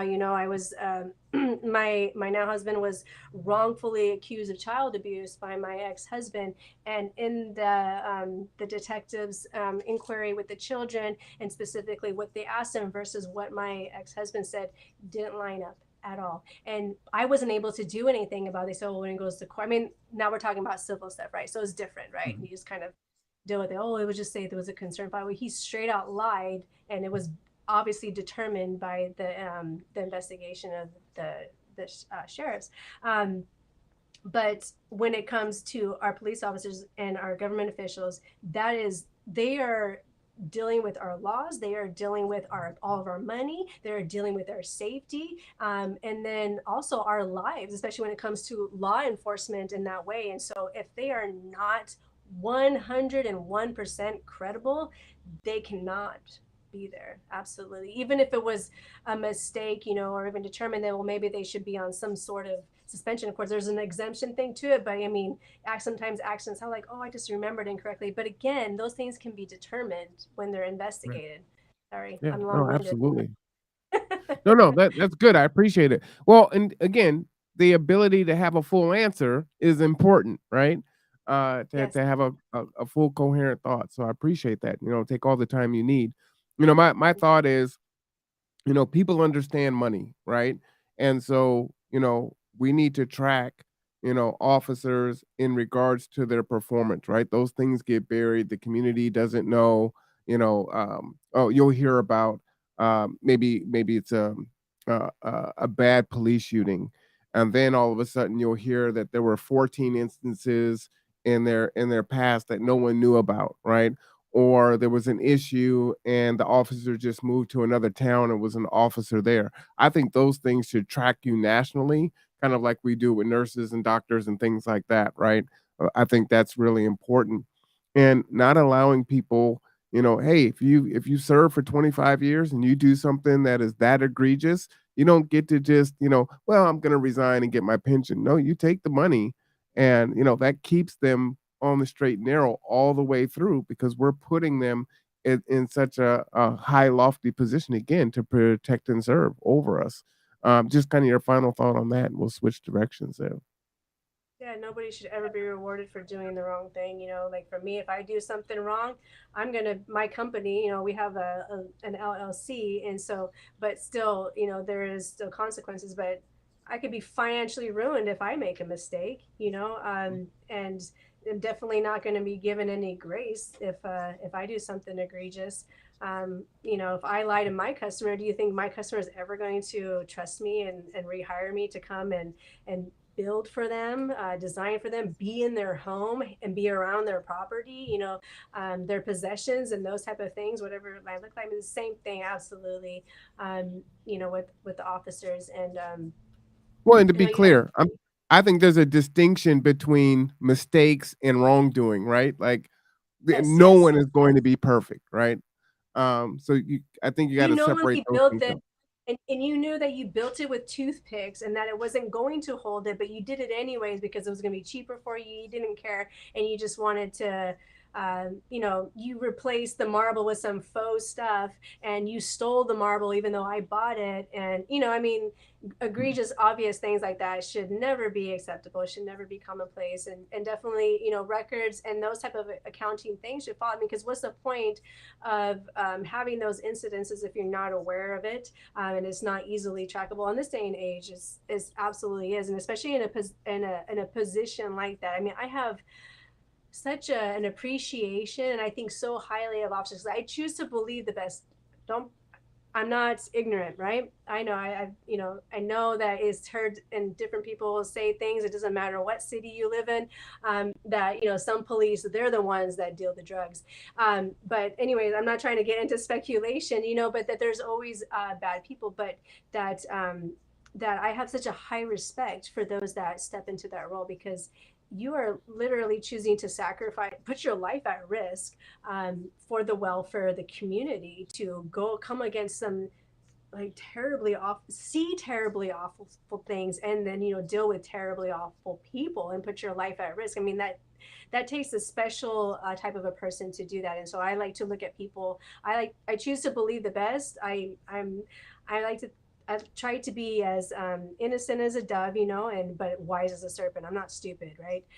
And but everybody should have the opportunity to prove themselves, which they do, right? And so you keep those things in the back of your mind. And so the same thing should be with our police officers: is that we know that people can be very bad, and that we have it set that way, but so if we're setting things where we have an extremely high expectation that those who are operating in that way, so we can have a proper morale and a proper respect and appreciation for those who do operate good, who are not those that are doing bad things. They're not beating up people that are selling drugs, stealing their drugs, and turning around and selling it themselves, and then actually having their own little thing going on. I mean, you hear about people talk like that and say, I'm going into speculation right now, right? But but so that we know that there's always a bad apple in the bunch, but we need to be able to have a means to hold them accountable. And when it comes to government officials, police officers especially, and I think that any police officer stepping into that role would feel comforted in knowing that we have such things in place, so that they're not being looked at sideways, that they're not ever being wrongfully accused, and never having a means for it to be proven as inaccurate. So I appreciate transparency, and I appreciate, where there's boundaries, and I know, and expectations. And so, like, I like documentation, so then I can say, where does it say it? Where does it say it? It doesn't say it, and so, so you may say that, but just because you say it doesn't mean it's true. And I think that any really good officer who does want to give their lives for the betterment of the community, and for what we think of when we think of officers in that good light rather than that negative light, that's just going only to make things great. Yeah, I think we need to support our officers that are whistleblowers and come forward too, because a lot of times when they try to, there's the thin blue line, but sometimes when good officers cross that line and try to report, they really go through a lot of abuse and scrutiny in that. So I think we should reward those that come forward and they're protected when they're doing that. Now you said something that pinged my ear. You said wise as a serpent, so you got a little biblical on me, and there's a pastor in there. So let's switch to his question there, which is awesome. That's a good segue. Again, you are watching our interview with Janell Hulst, candidate for the 23rd Legislative District. So glad that everyone can join us. I see more and more folks coming in. And just want to thank the chat for all the great questions. And, again, thank Janelle for coming on and having this conversation. As you can see, she's being very forthright and just answering the questions. And so it's a really great conversation. So I appreciate you for that. So let's get in here. So the pastor says, as a Christian, what is your assessment of the previous president of the United States? As a Republican, do you support Donald Trump and his ideology? And then the third one is, as a Christian woman, what are your thoughts and stance on the Supreme Court's reversal on Roe v. Wade? Whew, all right. So I'll just kind of put those up there. You can go ahead and answer those how you want. Sure. So, as a disclosure, I like to say that I'm running for myself, that I'm not running off of Trump, that I'm not running off of and for any particular caucus or for any particular party or anything like that.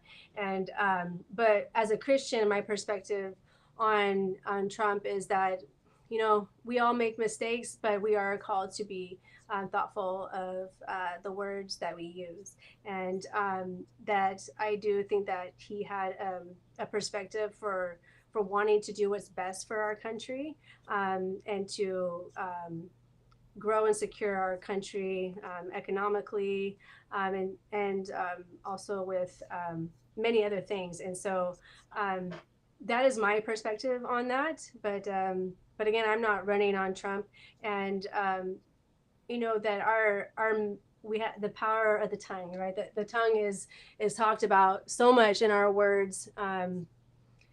Is talked about so much biblically, and that it is important that, especially when we're in certain positions, that we think about that. And so I know a lot of the things that he's said has been uncomfortable and frustrating to watch at times, and kind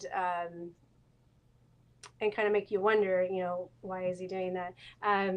But that's my perspective on that. That it is important that we think about the things that we say, especially when we are representing large groups of people.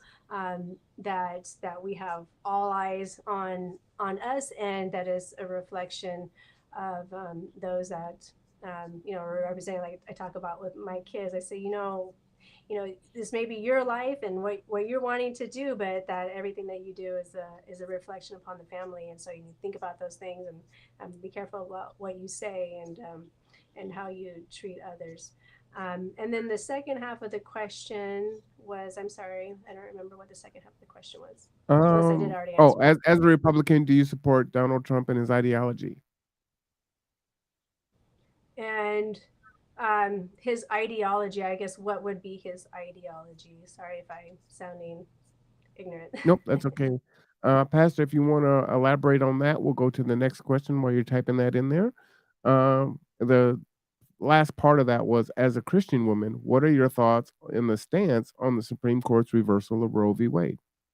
Okay, so then I will speak to that in two different ways. So I'll answer as a Christian woman, and then also as a legislature. So, what my role is as a legislature would be. And so, as a Christian woman, I guess just as a citizen of the United States in general, I would have a similar perspective on it. Is that it has just been, I like truth, and details matter. And so we do know that for our U.S. Constitution, that it says, anything that's not specifically articulated to be delegated to at the federal level, that is to be delegated to the states. And so since it wasn't specifically delegated to at the federal level, then it's delegated for the states to deal with.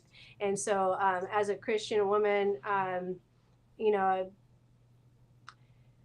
I've lived my life in different ways and walked it out in different ways. But I know that as a Christian woman, that it's not my job to stop somebody from sinning. In my perspective, if as to what that sin is that's not my job.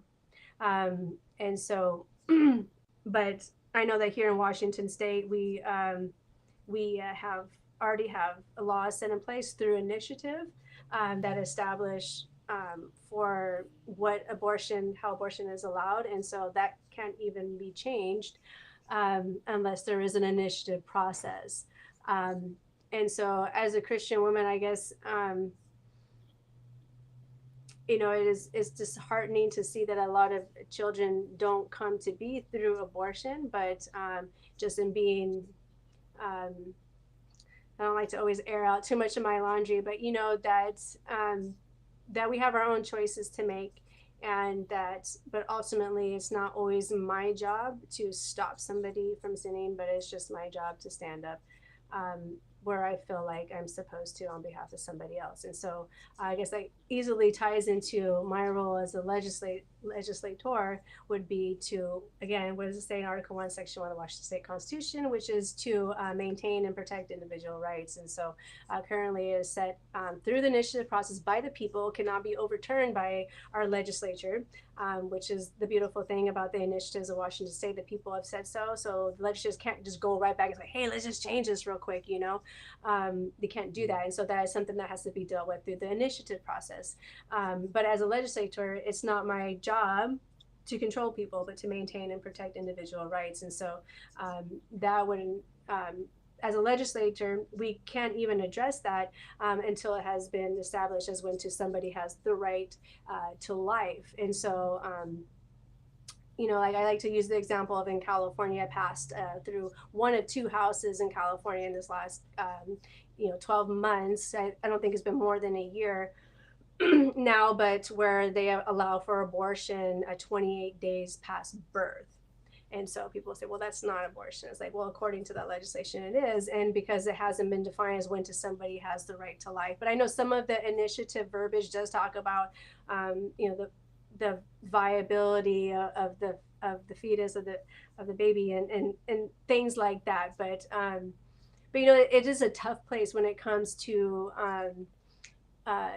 abortion, and so I feel like I'm being forced to be transparent here. Okay, I don't mind sharing my past when it's relevant, because I Mhm. never want to use it as this is like a ploy. I'm trying to play on somebody's emotions, or I'm trying to play a victim ever. And so I don't like a victim mentality is not okay. Sorry if I'm not saying that right, but also not having compassion and calling things what they are when somebody is a victim to somebody is not okay. You have to have that.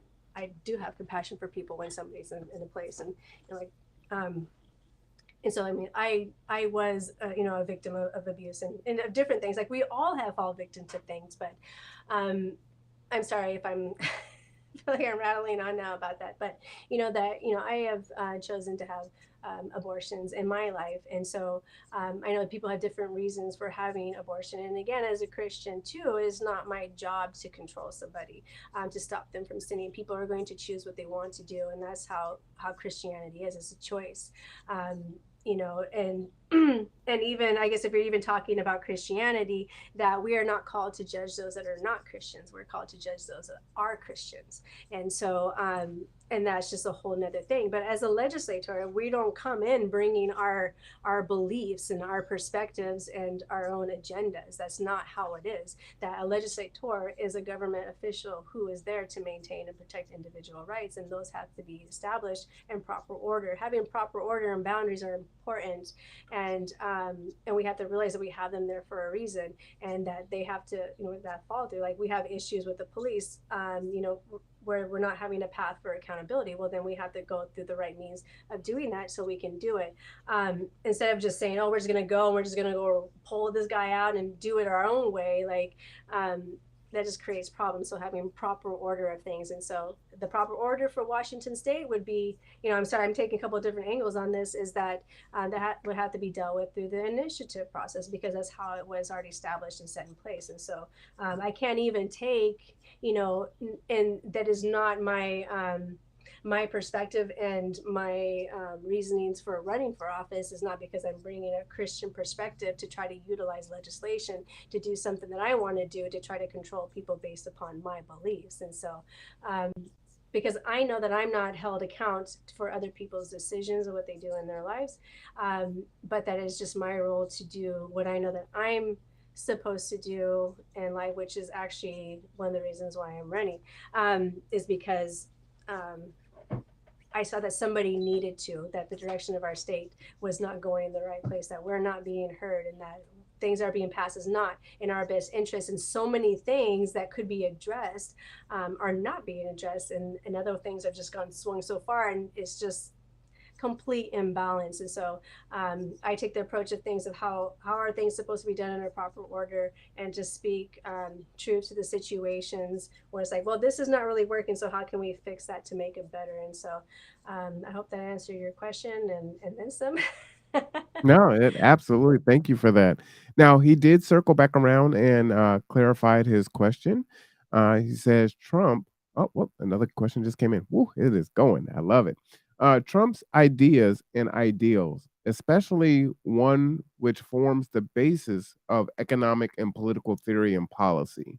Does that help there with, Yeah, the question, it's or the do you only. identify with Yeah, so I understand about what the definition of ideology. I would say I wouldn't know what you mean by what is his ideologies, but the only ideology I can think of is, is his catchphrase is to make America great again. And so I don't think that there's anything wrong with wanting to make our country great. Um, and well, I he know just that he. I'm oh, sorry, I'm what? sorry, I was just gonna say, he just added, "What are your thoughts on law and order politics?" Okay. Um, but I guess so when it comes to the ideology of wanting to do what's in the best interest for our country, um, I know he's talking about you did tariffs, wanting to bring manufacturing back to the United States. And those two things actually went hand in hand, and that I think that's great, for standing up for the best interest of America. And then with law and order politics, can you be some more specific what you mean by that? Sorry if I sound ignorant saying that, but Nope, nope. So while we do that, let me welcome some more people in. Thank you for joining us, everyone. This is the interview with Janell Hulst, candidate for the 23rd Legislative District. We're having a fantastic conversation. Uh, Thank you all for joining us and being with us here today. We've got a few more questions to go through this evening. And again, thank you for your gracious ability to answer these questions and be vulnerable, right? You shared some things that you know you don't have to share those things, so we appreciate that. You've talked about transparency, and you are definitely modeling that this evening. So thank you for that. We appreciate it. While we're waiting for that, I'll go to another question. In one of your videos on your YouTube channel, you talked about, and forgive my rough paraphrasing, the elected executives don't have a right to make policies for our schools. You also spoke briefly about banned books in the CK district. We have seen and know that there are those out there that are attempting to rewrite history. For example, call those individuals who were, well, I got to scroll down here, who were kidnapped and enslaved by this country as immigrants. Should our children be taught the full truth of the history of racism, and how it still persists even today? Also, seeing you as you homeschooled your children, how would you ensure your homeschooled children receive the appropriate information in that regards? All right, thank you for that question there. And thank you for doing some research and actually checking out the website and looking at her videos. I'm sure she appreciates that. start at the end and then work my way back. So with my kids, and I think that I'm seeing good fruit from it, is that I speak the truth to them in proper context. And so that sometimes is lacking in details, but it's not shying away from the main topic and the main subject. And so when it comes to history, whether it's good, bad, or ugly, it's important to know it, that we actually learn from our our history and our past and mistakes. And if we pretend like they didn't happen, then we have a problem. That's actually like a definition of an abusive relationship. Um, so when it comes to slavery, that it is important that our kids know about that, and that is a part of our history, is a part of um, you know of global history as well. That and to deny certain parts of history, whether they're ugly, is a disservice, because when we learn about dark things, it's much that's when the brightness and positive things shine so much more brighter. And when we can, and then we learn to develop compassion and look at things in a different angle, as long as they're presented in proper context. Like, we don't need to go into all the gross details, the travesties and just the terrible things that happened during those times of slavery to the individuals that were forced into that. But what we can do is we can still talk about the general idea of how it happened, what perpetuated those things, where it even spurred from, and so that way it's not damaging to children, but it just touch on the main points that are relevant and they're important to talk about. And so for my kids with homeschooling, like I said, we talk about a lot of topics, and for example, if you want to talk about like sex trafficking, I don't sit there and say, kids are sex trafficked, that adults are sex trafficked. I say that there's a reason why we tell you to be careful, and not to go alone, or when I tell you to stay close to me, because bad things can happen, that, children can get kidnapped and terrible things can happen to them, that you don't even want to imagine, that is terrible, and that, you can't, parents can't find you and keep you safe. And so, and it's enough, in enough way that they can understand the idea about it and the background about it, without having to be subjected to the details that they themselves likely don't want to hear, and that it's too much for them. So there's actually a trauma that can occur when you give too much information, but there's a beautiful thing that happens when you talk about specific things in life. And so the difficult things that I've experienced, that I've talked about, not really much on this, but a little bit things that kind of allude to where I've come from, and that my three older children have gone through with me, but didn't always, weren't subjected to what I went through, other than the byproducts of, um, of of abuse, is that, but I openly talk to them about things, and so then they can understand the process, of maneuvering through it, just to kind of have a little bit of perspective where I'm coming from, but how, it's not, something that affects, their relationship, their dad, and that, whereas it's enough that it's not damaging, it's not giving too much information, that it's not too much, but it's enough so then it gives, understanding and clarity into the situation, so they can healthily maneuver through it. And so, when you pretend like things aren't happening, that's unhealthy. That's actually a definition of an abusive relationship. And so that can happen on any types of levels. Like, we can have abusive relationship with friends. You don't have to just be married to one, or and that can happen with any kind of relationship, business, governmental, with the constituents and the citizens, right? And so it's important that we have honesty to those things. And then to backtrack a little bit more about the banned books, so that topic specifically, and I would assume that you're talking, because I have two videos on school issues. One is a really short, like 30-second video that I recently put on. It's talking about the constitutionality of some things that are going on in schools. And so I guess I'll talk about that specifically, just so people can understand the context of that. And I can type it in here so then you can know. So I believe it's Article 9 is the education. I'm an okay typer. Education, and Section 4, I'm pretty sure it is. And so what it talks about is, in our Washington State Constitution, that there shall not be any sectorial control or influence on public education. And so what is the definition of sectorial? A lot of people think it's synonymous with religion. That actually,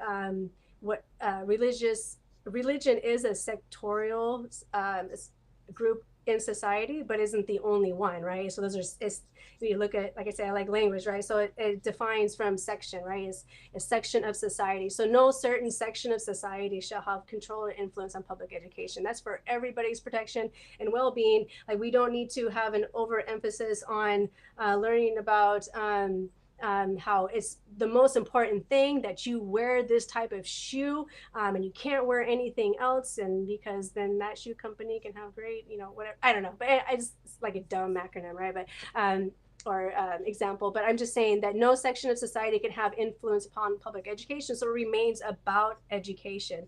It's the same thing. Like I can't, it's like we're talking about me being a Christian, that I can't go in there and have a control and influence upon public education based upon my religion and my beliefs, and that it has to be set at that. And so, and then the banned book was what I was speaking to. The other video was when I spoke to the Central Kitsap School District is when I first started running. My local school district is North Kitsap School District. But the reason why I went and spoke with them is because people were asking me to present my stance and what happens with the book Genderqueer that had been banned from Central Kitsap School District from the library, but then was brought back, and then it was said to have that was supposed to stay within the library, and then there were supposed to be opted out from comprehensive sexuality education, but then the book, and there were children that were opted out from it, and that book was not supposed to be used as curriculum, but was brought in as a banned book, and then the children, the whole class was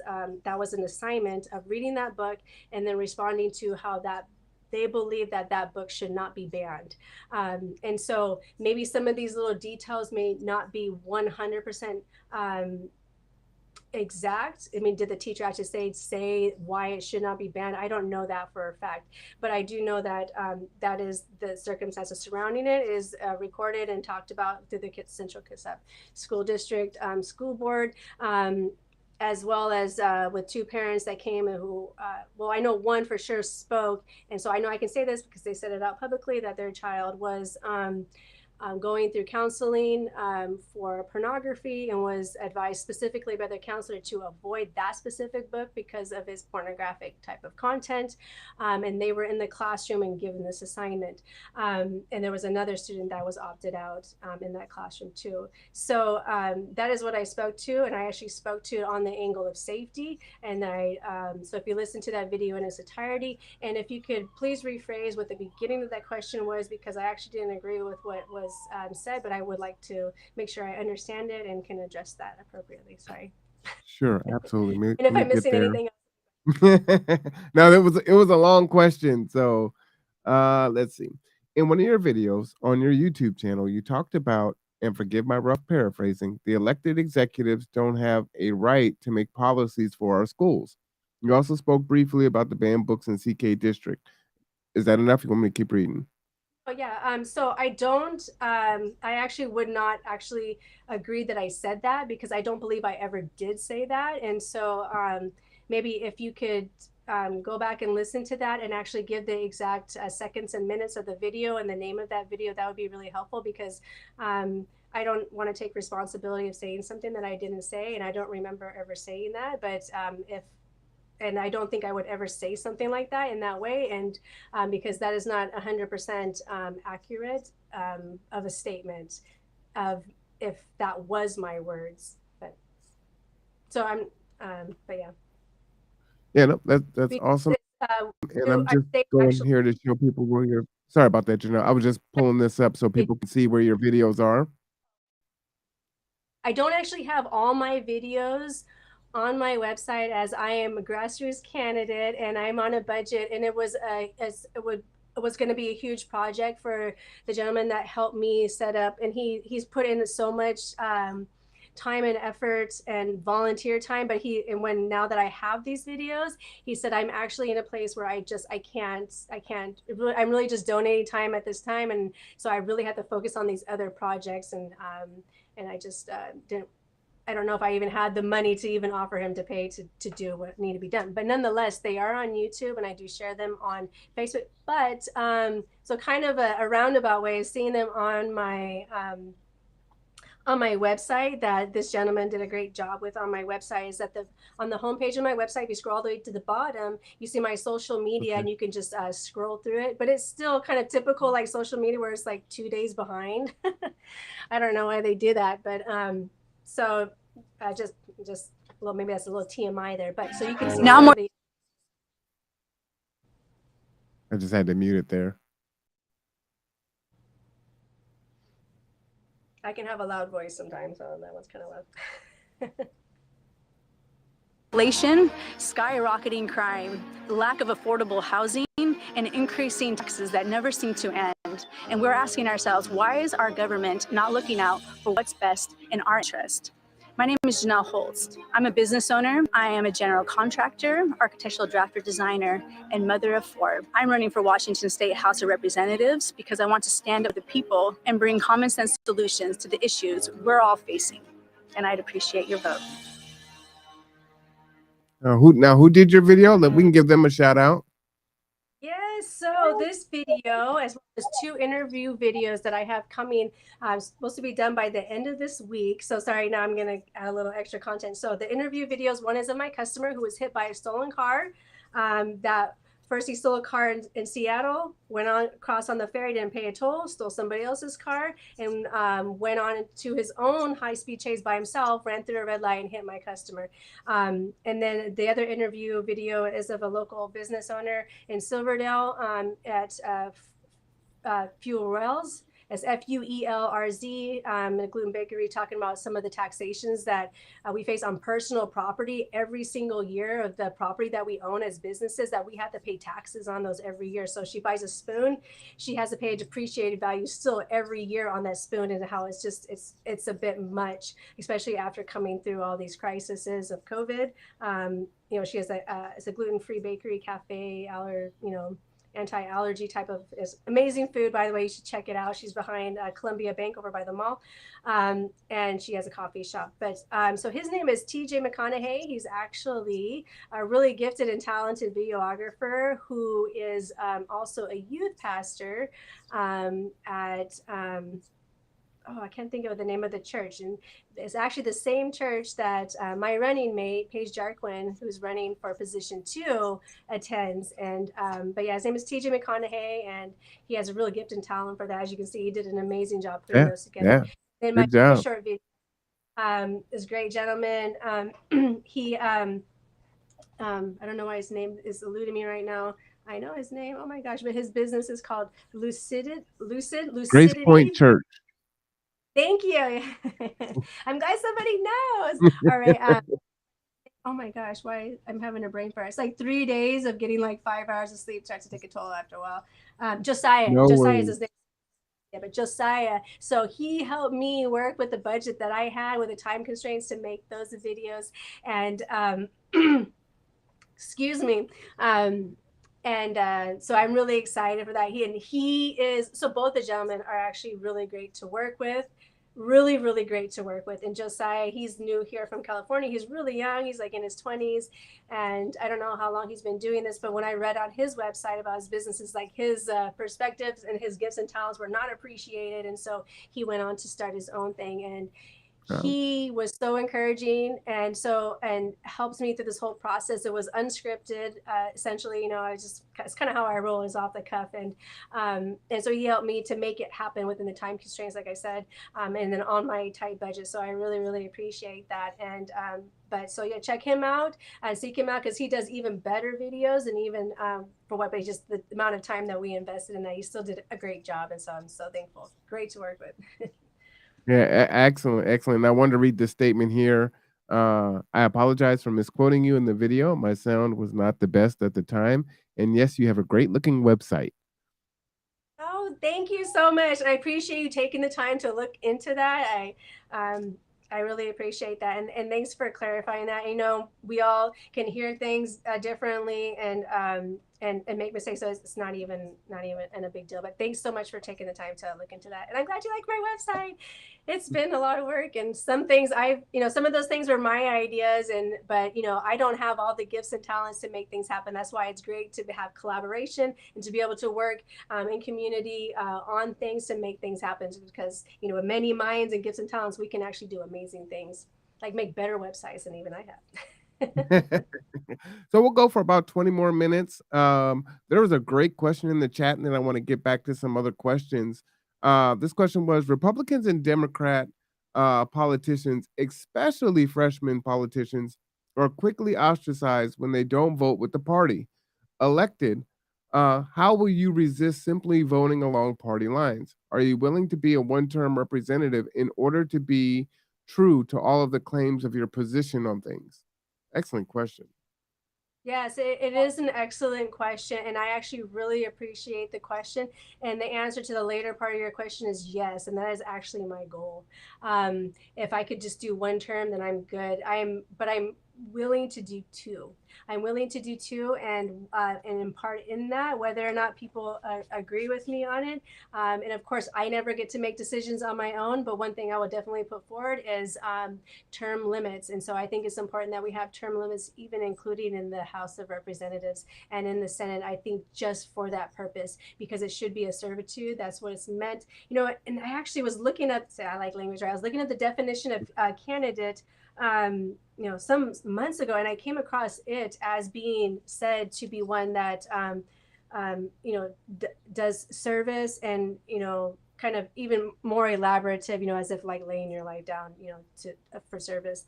And I've yet to come across that. When I was making my son doing that one day while we are driving. It's like when you're homeschooling, like everywhere is school, right? Like, but I like to think of myself as a candidate, right? And so, and how would I maneuver through that? Well, that is nothing new for me.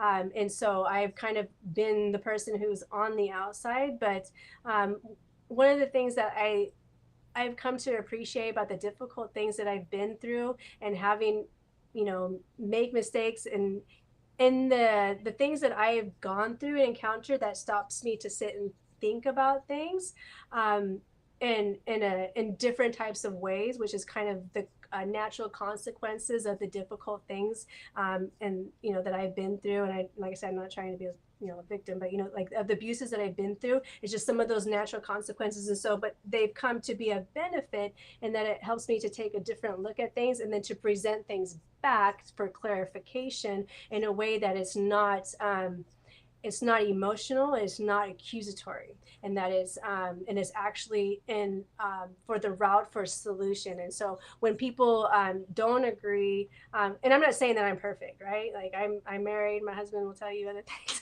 That at times that that I can be short, and why is it we're that way with those that we're closest to, right? With my children and my husband, I have to say I'm sorry a lot, especially these days, because it's crazy. Like, sorry, like I'm gone all the time, and like, sorry, like I'm just telling you because I said so.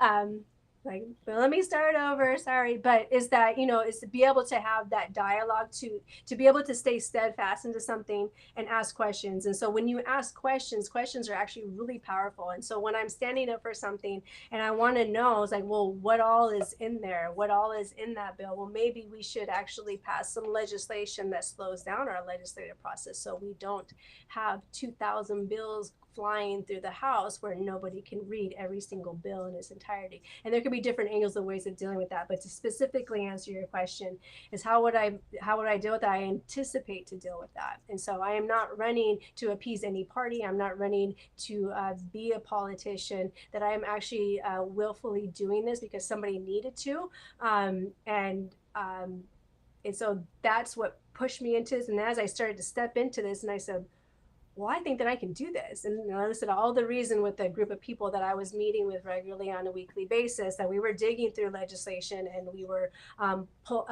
we started delegating out the bills that came up, talking about it as a group, and then delegating so we could run through it and point out certain things to the legislators that would listen to us, that we respected, and shares like, hey, that we see this on this line, and we actually like filled out a form and things like that, and trying to do our part, to trying to be helpful, because we started to learn that there's so much legislation that gets pushed through that you can't actually responsibly read through. You don't know what bills are going to come to the floor, and most of the time, unless you're on those specific committees, you don't actually get to know much in-depth information about these bills. And so there's things that we can do to deal with this, but my goal is to continue to do this.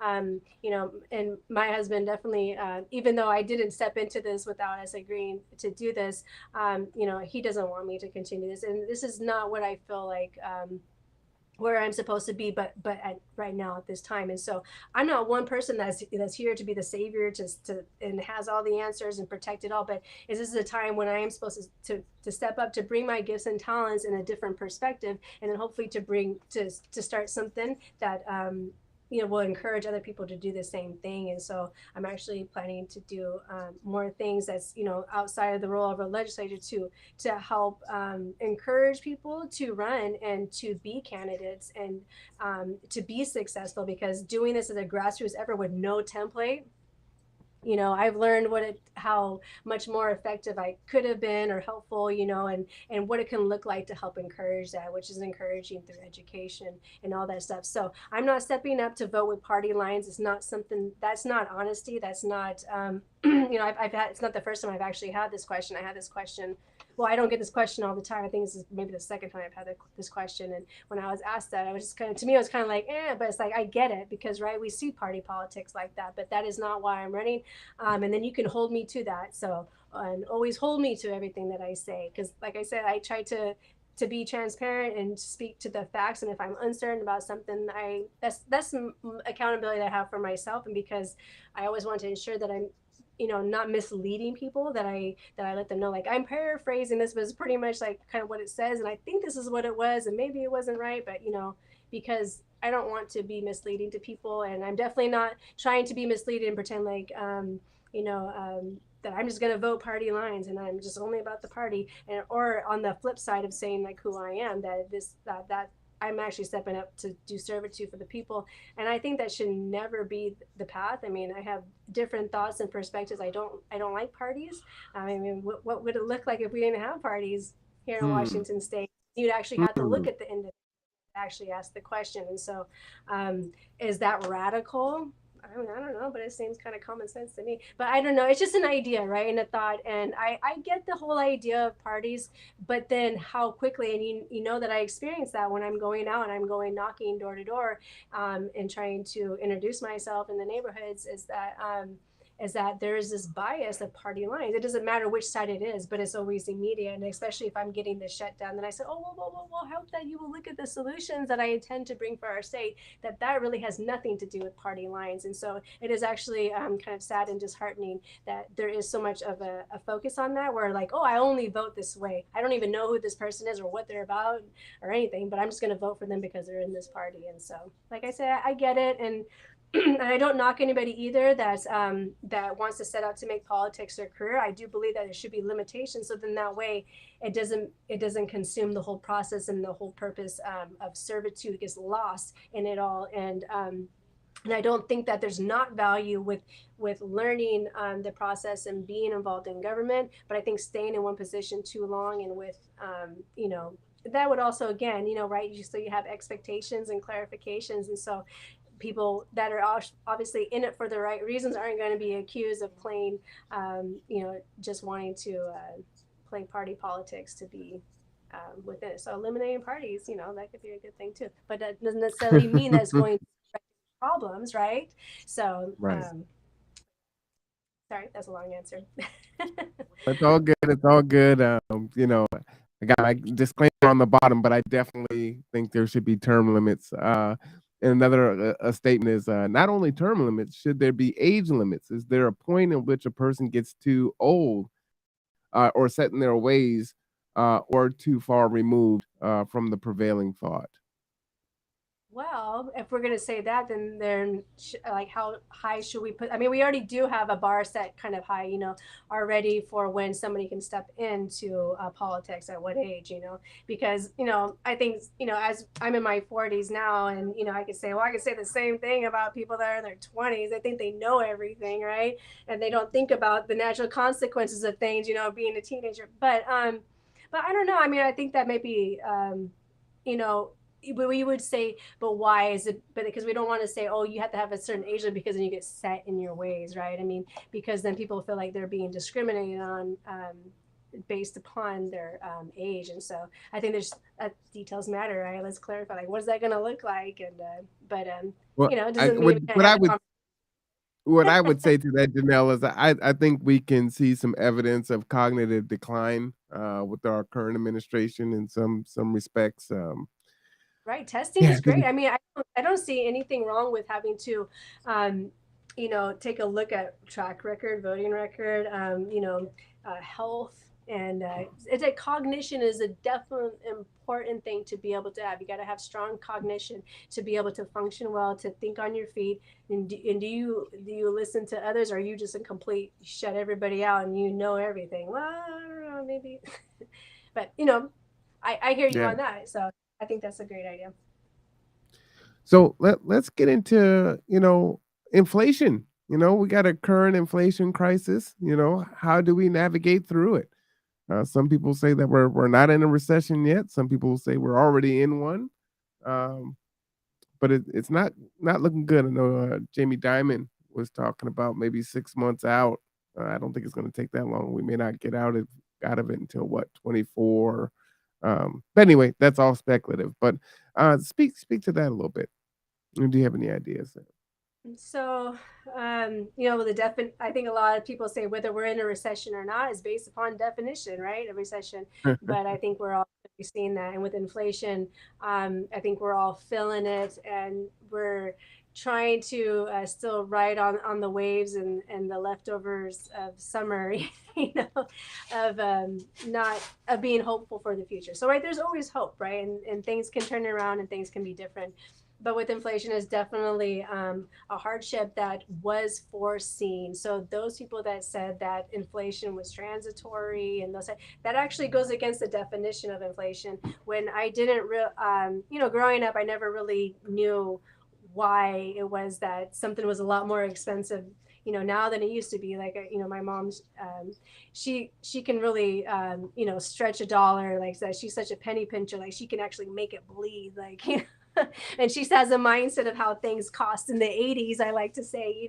And I'm like, Mom, we're not in the 80s anymore, like it doesn't, you're not going to get bread for 25 cents, but I didn't really think too much about what causes that. And it is because of the printing of money. And so when we printed more money, that is the definition of what's going to create inflation, because you have a certain amount of money and so it has a certain value, and then when you just magically just break it and fractionate it and put it into smaller fractions. And so if you think mathematically, so if you have a whole and then you break it into different parts, so let's say like this is a whole, and then you just break it into smaller parts, well, each part is the same whole value, but each individual part has a smaller value. You just broke it down to smaller pieces. And so that's what happens when we put more money out and we print more money. That's the definition of inflation, is that you lower the value of each part.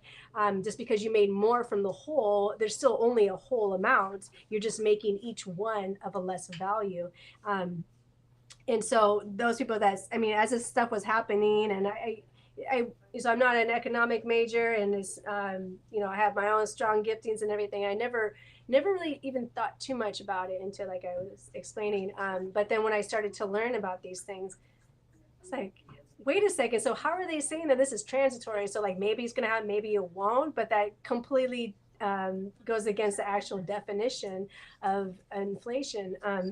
And so, but nonetheless, we're here, right? So what do I think about it? What do I feel about it, I believe was your question. That it's disheartening that we got this gift of stimulus and different things, and now we're all paying the price for it. And everything is increasing everywhere. And then when you're dealing with supply and demand with housing, and supply and demand with gasoline, that takes a toll on it all. And those things impact everything, especially with gasoline. It's not only that we're going to be paying more at the pump, but every other industry that uses the gas to bring those products and to do business, they're going to be passing that along, because when you have a business and you're operating, you have to have a certain threshold of expenses, and to be able to even like break even, and let alone be able to pay all that includes paying your employees, but then and also for yourself to survive. And so do you think that it's realistic? Put yourselves in these shoes. Do you think it's realistic that when you're having to pay more money for the gasoline, that you're just going to eat it? No, because it's going to throw everything out of bounds, and you might end up losing your business, right? So the reality is those extra expenses, they ultimately end up being filtered out to the consumer. That's the reality. That's how it works. And so like what's going to be happening come January with the increase, with now I sound like a politician right here. I'm maneuvering, saying, but this is reality. I'm just talking on this topic. In January, we're going to be facing additional gas tax because of the legislation with the cap and trade bill, because the Senate bill, I believe, is 5126. I have that information on my website. But so that they say was the punishment to the gas companies so they can go greener, and which is also causing us the increase in our utility rates that we're already seeing. Oh, it's to punish the utility companies too. But are you actually punishing them, or are you punishing us? Punishing us, that we're having to pay for that. So that is not helping us. They knew we're coming out of COVID crisis. I mean, that is hard on everybody, hard on everything. I mean, on every single facet. I mean, you touched on some of that, Marwan, about, the mental health. I mean, that took a toll on me, after coming out of what I came out of and then jumping into this and then looking at everything and then having a new family, a blended family, moving to Kitsap County with my children, and then their school gets shut down. My kids went to public school before, by the way. We're just moving into our third year of homeschooling. And, and then my kids having to deal with that and juggle all that, and then no work. My husband lost his job, and and then starting a business, me having a baby. I have a 2.5-year-old right now, and that takes a toll, everything that we've gone through. And then now it's like, oh great, now this. I mean, that's the emotional, psychological things that we have to deal with, but the real financial implications is heavy, and is disappointing that our government officials at any level weren't addressing that, and that in any proposals that were brought to our legislature, our current representatives, they rejected every single one of them, even the ones to just to temporarily suspend taxes on diapers. I mean, like, why not? I mean, we ended up with some people say $18 billion tax surplus. We could have afforded that. We could, I mean, there's just little things. And sometimes you say, oh, well, how is that supposed to really help in the overall perspective of things? It might add up, especially when things are adding up to be more. That a little bit can add up to a lot. You're talking about 10% here. I just like to round it up, and forget 9. And us now we pay, well, what was 9.1%? Now we're paying 9.2%. So they also raised our taxes, but it's rounded up to 10%. 10% adds up. For every $10, that's $1. That just, it can add up, and it can help. And so it's disappointing. So, I mean, that's one thing that I intend to do, is set up for what it would look like for our government to support and help businesses and help us as citizens, because also if we're helping our businesses, we're helping the whole cycle, right? So it doesn't fall apart. Because who do you think employs our states are the businesses, right? And who supports our government is people being able to purchase things and patron all of our businesses. And like I said, we pay so much in taxes as business owners as well. So it supports the government as well as when we buy things. But anyways, it's the cycle. So we need to have things set in place. Is how are we going to deal with this? How do we deal with supply chain issues? How do we encourage new industry should these things happen? I mean, I don't think that there's anything that's put in place to encourage, entrepreneurs who have this creative niche mindset that can come up with solutions for dealing with supply chain issues. We dealt with that last year. Was terrible. It was terrible in the construction industry, and we weren't the only ones, of course. But you talk about manufacturing. You have to think about these things outside the box, and it is, for lack of better words, is disheartening. But it's beyond that our current representatives didn't even think about that, didn't take the opportunity. I haven't heard anybody talking about how we could have prepared for the future for more crises, because now we have a multitude of crises now that's sitting in our laps. And so we just have to do the best that we can, just saying, oh, we'll cut back here to deal with it. I mean, I've heard some of that stuff that, like, on mainstream news and around the nations, and it's just like, what? That's your solution? Oh, you can't find food, so go eat dirt. I mean, I'm just throwing that out there. I'm just making that up. But, it's just like, that's how it feels, like what's being said. So, but we, I have some thoughts and ideas of how to deal with it. But of course, I may not have all the solutions and all the answers, but our government definitely could have done things to help make this easier and prepare us coming into this. And so I think people may have been a little bit more prepared for it. And then some of these things that were perpetuated as far as like inflation is just transitory. That was at the federal level. It's not at the state level that they were talking about, at least not that I'm aware of. To say that our officials were being misleading in that way, but they definitely weren't talking about it. They definitely weren't addressing it. And now we're just having to deal with it, and then plus with more expensive coming, and they're pretending like that's not even happening. And so it's one of the reasons what pushed me into to run. So the response is, got it. Thanks for the explanation on inflation and how it came about. So again, what? Oops, sorry, another question came in on top of that. Got it. Thanks for the explanation on inflation and how it came about. So again, what is the response to it? What is your proposal for us? How exactly do you plan to have the government support individuals and business? Right. So we could take a look at what can be exponentially helpful and even more valuable than just giving money is to make a way for things. So like cutting taxes. That adds up to help a lot. And so when it comes to businesses, where we can say, okay, well, you can have a reduction of taxes and there's a suspension of, let's say, like a lowering of L&I taxes instead we're having to pay more. Which I don't really like the system that we have set up with L&I insurance. This definitely doesn't seem to be in the benefit of the user or the ones who are required to pay into it. Those type of things where we could, definitely a reduction of taxes while we're going into this to help stabilize it. And then that would really help. And then maybe the encouragement of more industry, because the more that we have available of different things, then the least that things will cost when you're talking about supply and demand. So when we're talking about food, right, if we can help support farmers by, instead of giving them more regulations and make it harder for them to do business, that we can encourage it, maybe give additional resources to help people to start their own farms, which is just in their own yard.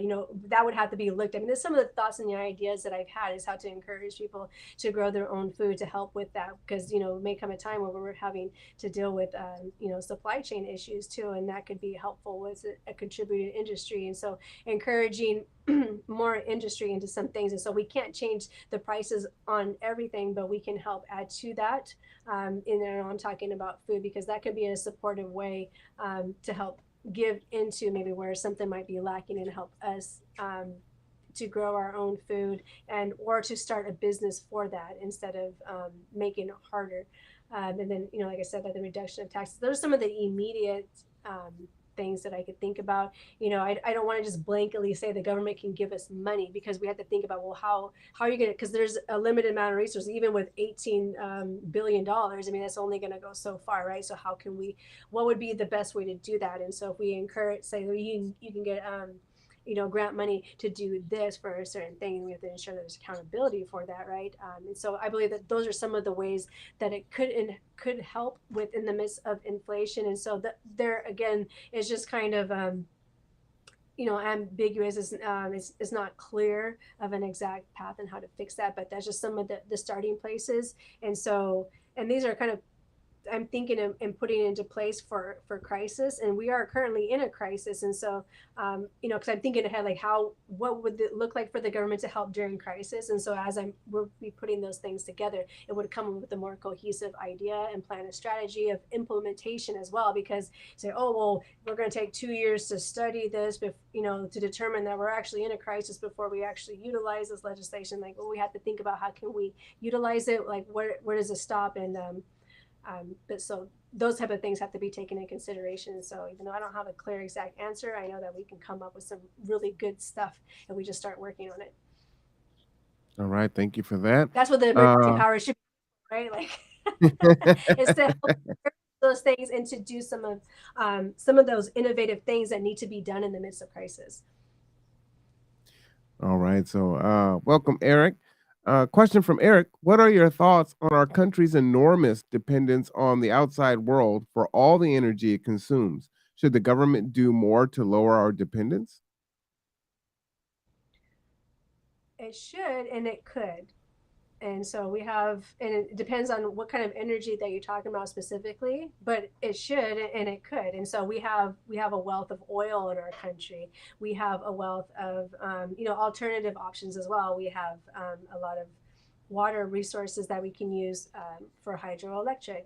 We can even utilize wind, and we can utilize solar. We can utilize other innovative ways like hydrogen. Hydrogen is not a new technology. It is something that definitely needs to be used, and making way for things and giving tax breaks on developing technology and encouraging those type of access for people to use is exponentially more valuable than just giving money, right? So when we have the government that's functioning both with providing the funds as well as making a way so it's not so expensive for a company to be able to set up those things, yes, absolutely. Because if you're always relying on an outside source, how can you properly function in and of yourself? Like if I'm always having to wait for somebody to come and put my shoes on, how will I ever just function efficiently and effectively to get out and go do what I need to do if I'm waiting for somebody to come put my shoes on? Like I need to be self-sufficient. Maybe that's a bad example, but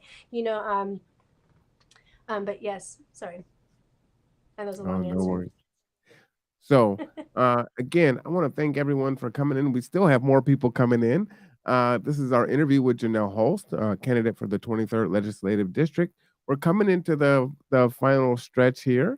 I'm just going to read this really quick. This is actually to the chat talking to the chat. So, New Horizons Ministry says, at Eric Farmer, America actually does that as global strategy. It's not so much a dependency thing, but a way of ensuring that we will always have what we need. And Eric Farmer says, great answer. Thank you. So the chat's talking to each other too. So we've got a stimulating conversation going on, which is fantastic. I love it. So I'm going to save a question for last, but let me go ahead and cue some of these up here. So Kitsap E-Race, which is the Kitsap Equity Race and Community Engagement Coalition, is part of a local legacy of people-powered change of years of Black, Indigenous, and people of color, and all allies engaging neighbors in hard work, the heart work, the collective work of building beloved community. Kitsap E-Race Coalition is coming together of groups of individuals boosting interconnected race equity work rooted in relationship, collaboration, and commitment to racial justice.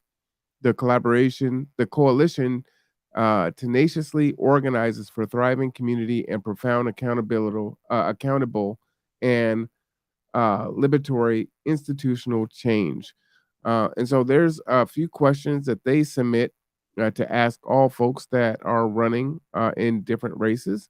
So I wanted to give them credit for these questions here. So I'm going to ask you three questions from their list here. So do you use race equity lens in your decision making? And if so, can you please give some specific examples and describe your process? Well, I could use that lens when I'm having compassion, but I don't like to make decisions based upon race. Um, what was the specific question? Was it for policies, or when do I Yeah, use the race? do you use race equity lens in your decision making? Please give us specific examples and describe your process. So, if you are elected into this position, I guess you can answer from that viewpoint. Okay, so I guess I'm trying to also put it into context of when I would use that as a legislator. Um, and so, but I guess I kind of use that when I'm in my normal everyday life. Oh Um, yeah, go ahead. so Talk about it. and when I said about having compassion, right? So I can understand where, I try to put myself in other people's shoes of where they could be coming from, and to try to have compassion and understanding where they're coming from, right, from their perspective, whether or not that is my perspective, or no matter the circumstances. And so if that's clarifying, but so when it comes to and what I'm I keep going back to policies. I'm sorry if I'm like tired, but so, and how would I use that as a legislature? So I don't know. I'd have to look at those circumstances specifically and the procedures. I don't have a procedure for that other than exactly what I said. So I try to do my best to treat everybody equally and to think through that lens. And because, yeah, that's what we're supposed to do. And so I don't feel like I'm really fully answering your question, but I feel like there's some kind of context missing that's prohibiting me from fully being able to answer the question. But I mean, ultimately, it comes down to is I have a lens of compassion, and then I also have a lens of wanting to look at everybody equally, and I try not to look at people through a lens of color. But I know that's not what your organization is about. That you're as proactive for dealing with. The negative impacts. And so I'm sorry if I'm not answering the question. No, that's okay. And I'm not part of Kitsap E-Race. So this is a collective of community folks, and they ask politicians or those seeking office these questions. And so I ask other folks that come on that are running for office. So I like to be consistent in that way. So the second question is, what have you been doing to move race equity forward? What have I been doing to move race equity forward? Well, I don't know. I guess what I'm doing right now is I'm running a campaign, and so and that I'm also out in the community, and I'm expressing the desire for us to be in community together, and giving back to community and having unity. And that when we have unity and we're in community and we're giving back, that creates an amazing synergy, and that that we don't want to be divided, because when we're divided, that we're not going to do anything. But when we have unity, that's when we come up with solutions and we can have a positive and proper perspective moving forward. And that's kind of like the way I like to operate things. So, my 3 older children are biracial, they're half Hispanic, they mostly look white. And so I kind of have a little bit of a different perspective, maybe in some of that. But nonetheless, I know that we're all people. And having with CRT really becoming mainstream and a big thing through these last few years, and having have come from what I've come from, and then my children being biracial but yet mostly looking white, that there's been kind of some conflicting things that have been saddening to me, just from my perspective as being a white person. And that just really kind of brings out to me, and I've had some impact of thoughts, when I'm out I went to the store, and just having to deal with everything with COVID, it was, it takes a toll, and it's on us and our emotions and everything. And I'm out in the store, and then I see a man walking towards me, and he's a Black man. And the first thing I thought, oh my gosh, he's going to think I'm racist. It's like, no, that is not who I am. I don't even know that's what he's thinking. That's not even a reality. And so I know that if I'm feeling that other people are feeling that too. And so it really brings about my desire to really want to focus on us as being people, as us being unified.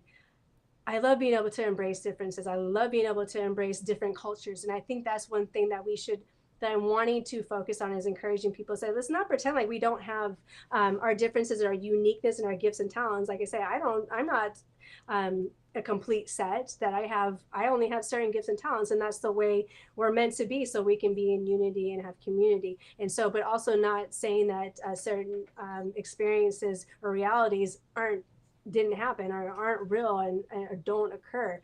But I think if we're having that perspective of having unity and wanting to move forward with solutions, that's a better perspective for us to have unity, to really come together, rather than where there's a feeling, whether it's just a perspective and it's not necessarily actually articulated, but where it's feeling like it's a divisive one. And so where everybody's being included in for a major goal, where is unity for solutions and for a good perspective of all. And so I hope that answers the question. And that is what I'm doing. I'm just being honest about what I'm doing. That's what I'm about. This is how I roll, as I try to encourage people to think about the person. I mean, I even talk about that as in party lines when I tell people, like, hey, I really hope that you can look at me as an individual, and who I am, what I present, and the solutions I intend to bring, that not just about based upon party lines. And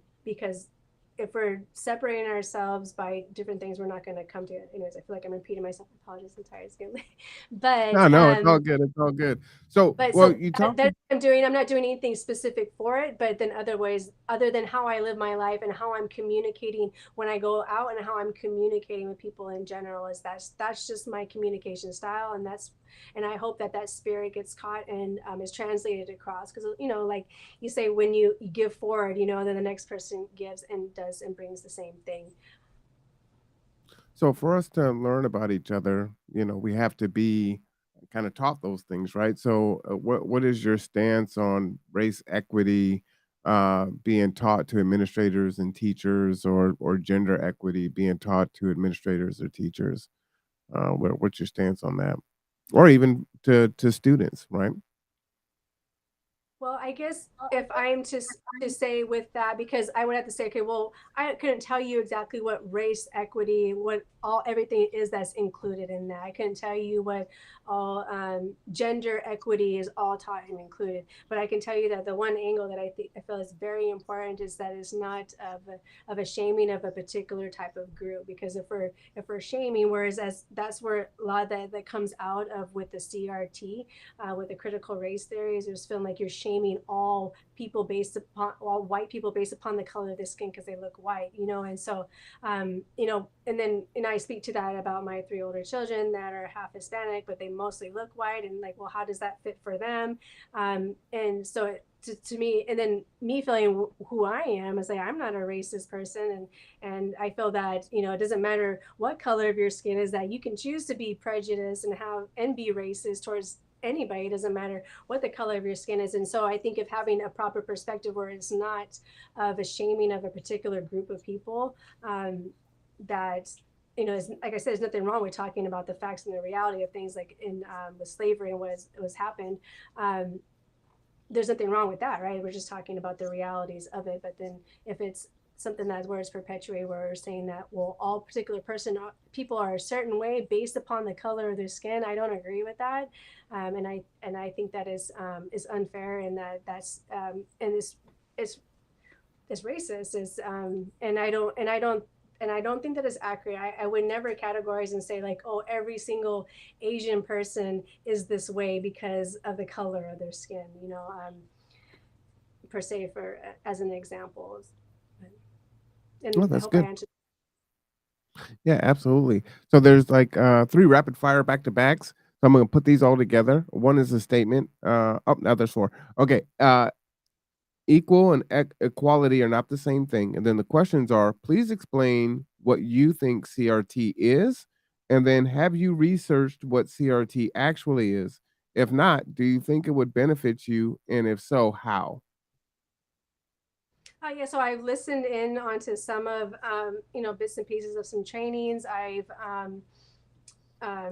seen some of the presentations of some of in the books, and again, like I'm saying, I don't agree with that. And where is given a certain perspective, but it's also a theory, but it's also where, if you're being told that you are a certain way because of the color of your skin, I don't feel that that's right. I think if you want to talk about historical accuracies of things, where it's like, oh, in America, where it's been historically, where white people have had more privilege to do things because black people were suppressed, or they had or so many people were prejudiced and had this bias, and they were openly and lawfully, I guess, per the state laws, not that it was right, but the way that some of those laws that were written that actually goes against the Constitution, that it in our Bill of Rights, that that's how it was set up, and that's how those societies were. I don't believe there's anything wrong. Like I said, being honest and talking about things is very important, so we can, and understanding where people come from in our history. I mean, like what happened even to the Japanese here, and then how they were in an encampment at the Puyallup Fair. That's where the Puyallup Fair came from. Is from when the Japanese were put in encampments from Pearl Harbor. And so I don't feel that there's anything wrong with talking about historical facts and feelings and perspectives of and how different groups of people feel. I just recently went to my children are 1/8 Filipino, and we went, and then they're 3/8 Hispanic. So here we go doing math again with my kids. I tell them, like, you're this much white and we have different parts, right? But we won't get into all that. And then you're also 3/8 Mexican, and then 1/8 Filipino. But talking about their perspectives about when they come here, and like helping with the new immigrants that come here, and the past and the history with the United States, with the Filipino Islands, and then just different perspectives and things like that's absolutely, I'm all for that. I think that is great. Like if you're not talking about those perspectives and those feelings, then you can't have compassion, you can't have understanding, and you can't have growth, and then and move on. But when it's being said that all people are that way because of the color of their skin, or even to say that all Americans are that way because of how our country operated with the Philippines at that time, like it's making a blanket statement about a certain group of people. I don't agree with that. I don't think that that's right. I mean, because I would even say that even in our history, that not all white people were for slavery. Not all white people were for the things that were egregious that were occurring in our country. And and there's lots of things that would provide that as a fact. And so I don't think there's anything wrong with talking about the realities and the impact of those things, and how and the perceptions that have come from it, and then to openly talk about it. I don't feel like there's anything wrong with that, but I feel like I keep saying the same thing over and over again.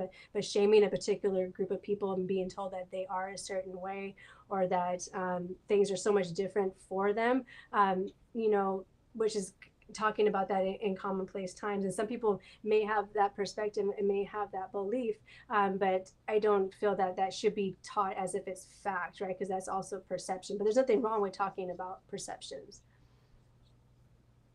All right. So the response in the chat is, one, have you researched what CRT is? If not, what do you think? Uh, if not, do you think it would benefit you? If so, how? And then in your response, uh, this is not what CRT is. And from the pastor, please do better, not for your campaign, but for yourself, your children, and for your brothers and sisters in Christ. Okay, I good. don't have a, go ahead. Well, I was just going to say, if how I am understanding it is incorrect, then I would appreciate for the specifics and how it is that I'm incorrect.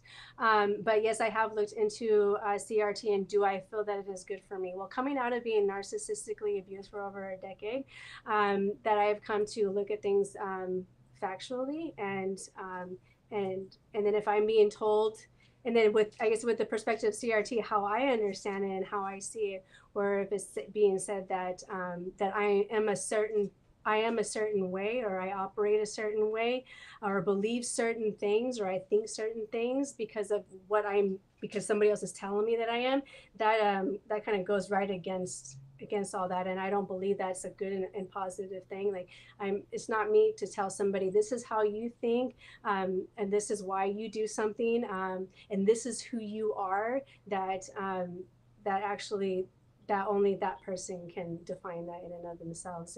And so I don't believe that it's good for me, or that it's healthy for me in the way that I'm understanding and perceiving it, just because of that presentation. But if I'm not understanding it correctly, I would, by all means, I would like to be presented with the other perspective, or how it is that I'm not, there's something that I'm missing. So I'm going to put this on the screen. These are definitely not perfect sources, so please forgive me on this. But the World Economic Forum states that critical race theory tells a story about institutionalized racial disadvantage and systemic racial inequality. I will admit that I actually have my my own issues with the WEF, um, but I think that does capture it a little bit.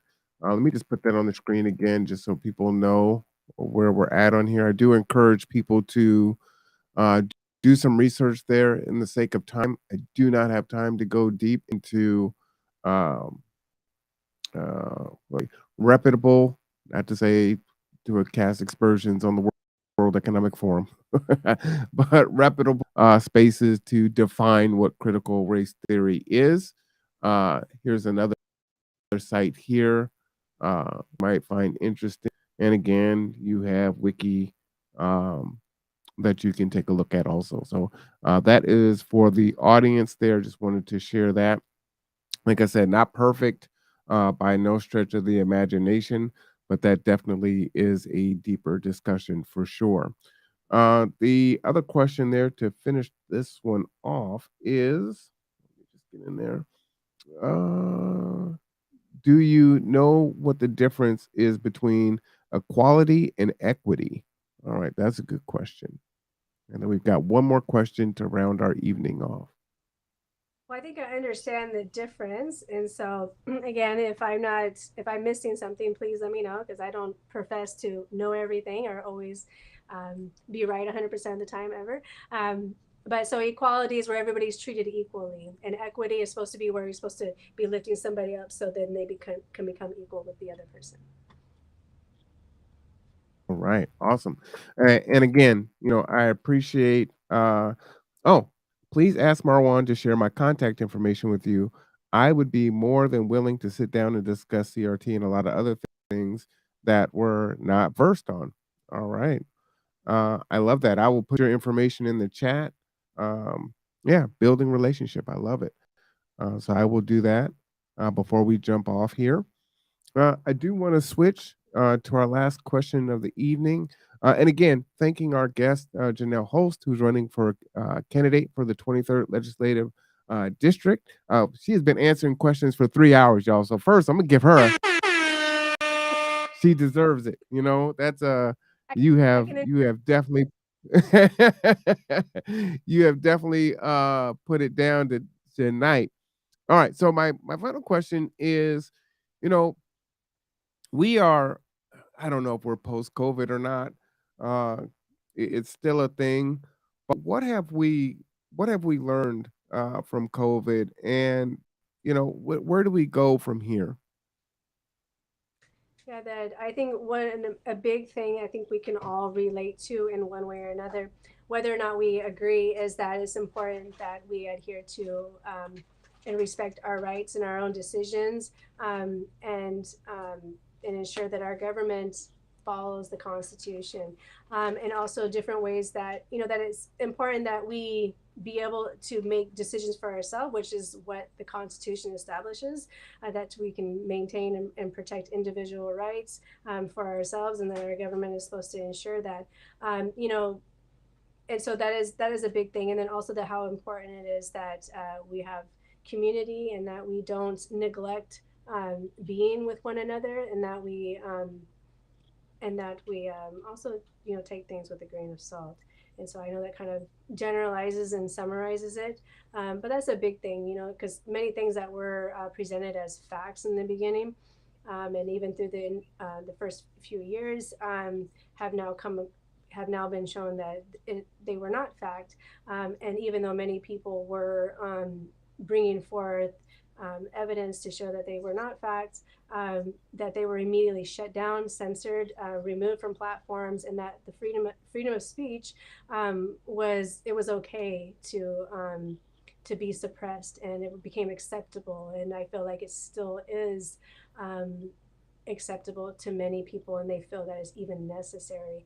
But I think it really just brought about how the importance that we have rights established in our country, and that's what makes our country unique to many countries is that we have freedom of speech and many other freedoms, and we need to ensure that we don't grossly trample on those just because of an emergency, but ensure that we're respecting that and that we have boundaries, including with the emergency orders, which because we're still having emergency controls with our governor, and he's actually used those to, grossly trample upon other people's individual rights. And it's affecting things. It's affecting our ferry system. It's affecting, so many industries in our government. But yeah, so I think that it really brought light to also in a positive way that how important it is for us to be in community, how important it is for us to have respectful and open dialogue, because when one side of a conversation is being shut down, you're missing the other perspective, you're missing even other important details, aka even important facts. And so I think it really brought light to the importance and appreciation for the rights that we have and to respect them, to be able to people's opinions and differences. And so I'm hoping that, because, from these from negative things that we go through, we really can, it really makes us so much better, especially when we allow ourselves, and then we start to and it helps us to appreciate different things. Having grown up in Washington State, I really didn't appreciate the beauty and the different dynamics of, some of the cultures here. Like we have a pretty diverse, a lot of diversity, especially like in the Tacoma area and around. We have a lot of different populations, and then having lived in Boise, Idaho for 3 years, and then Fresno, California for 10 years, where there's more of a high population of just white people, Hispanics, and a small population of Indian immigrants, not Native Americans, but Indians. And so it's like different. So coming back here and just seeing more of that, the melding of more different populations and the beauty and everything. And, and Fresno, California is flat, it's so hot, it's like, so having gone through, I guess you'd say, some difficult, having the lack of having it and then coming back and having it again just helps us to appreciate that more. And so I hope people can embrace that, and help them to overcome any of the difficulties that they've experienced from COVID, conflicts and everything, because it's okay if we have these hardships that come against us in our own thinking, our own beliefs, that even can take a toll, that it can help us to bounce back and have a greater sense of resiliency, understanding and respect for differences and opinions, and just help us to better collaborate and have understanding and compassion with one another, and for an overall gratitude of community and all those things that I just said. Absolutely, absolutely. So, man, I really appreciate you coming on and spending time with us this Friday night. I know that you're super busy juggling everything that you do. Michael says, "Thank you, Janelle, for your time and for making yourself available. I honestly enjoyed hearing from you, and I hope that you take me up on my offer to meet and discuss things further. May God bless you, and may He always be encouraged, and may you always be encouraged in Christ Jesus, our Lord and Savior." Well, thank you. I appreciate all that. Thank you so much, Pastor, right? Pastor Michael. I lost the last name. So, and I will definitely take you up on that offer, though I might wait until after November 8th. um, but um, but I really appreciate it, and I will be reaching out to you. So, and I appreciate all your gratitude and encouraging words. It's very encouraging and all that. I need it from you as a brother in Christ. Not me, the brother, but you. You know what I'm saying? I'm tired now. As your sister in Christ, I appreciate that. So, but yeah, it's an honor to be here, and it's very humbling to be here, and I'm really grateful to be able to come here and answer questions and be able to hear different perspectives and able to present mine, and and even share things about my life, and hopefully in ways that it was received well and not taken out of context and how I'm trying to present it. And so yeah, it's just, this is when we talk and how we get to know each other and we ask hard questions. I love questions. Questions are really powerful. That's how we can, instead of making accusations, if you ask questions, and it's easier to get things figured out, and to really get to know somebody. Yeah, I think it's really difficult, again, as I've been saying all night. when you have a 30-second or a 60-second answer, and there's so much more to it, that you don't really get a chance to understand who the person is. So, again, I appreciate you spending the time that you did. A little programming note. You will actually be able to see Janelle in person Wednesday, October 22nd at 10 a.m. We are having our pancake breakfast, and Janelle will be one of the people that comes down and spends some time with us and helps us to, tackle the issues on what's going on ML King in regards to the unhoused. Again, you're invited to help us solve those issues. The address is at the bottom, 4040 Wheaton Way, New Horizon Ministries, Suite 203. Again, that is October 22nd. So that is the programming note. So Janelle will be there with us. So I actually look forward to meeting you in person, which I think will be fantastic. And looking forward to that. Any final words?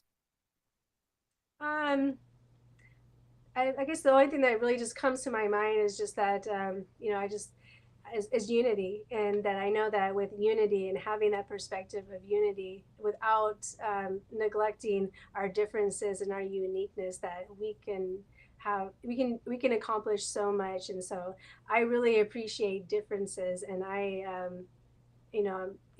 but that comes to unity, because you can't have unity if you don't appreciate differences, because we're never all going to be the same. And so, but we can still have disagreements and come into unity. I mean, if anybody who's ever been married, they can say, amen to that, and have an understanding to that, is that we're never going to 100% agree on anything, but we can definitely have unity and come up with solutions and appreciate and really embrace our differences. All right. Well, that is the final word. That is candidate Janell Hulst, candidate for the 23rd Legislative District. If you want to check out her website page, it is www.hulstforthehouse.com. It is in the chat and it is below her name. We want to thank you for joining us tonight. Again, we will have, I guess the incumbent, Tara Simmons, will be with us October 22nd. No. Oops, I'm sorry. It'll be I'll put a programming update for that.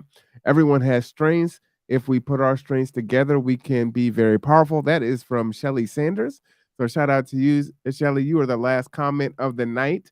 But we want to appreciate everyone sticking in there. And this was 3 hours and 7 minutes. So I got to give you and an applause for that. Yeah. Fantastic.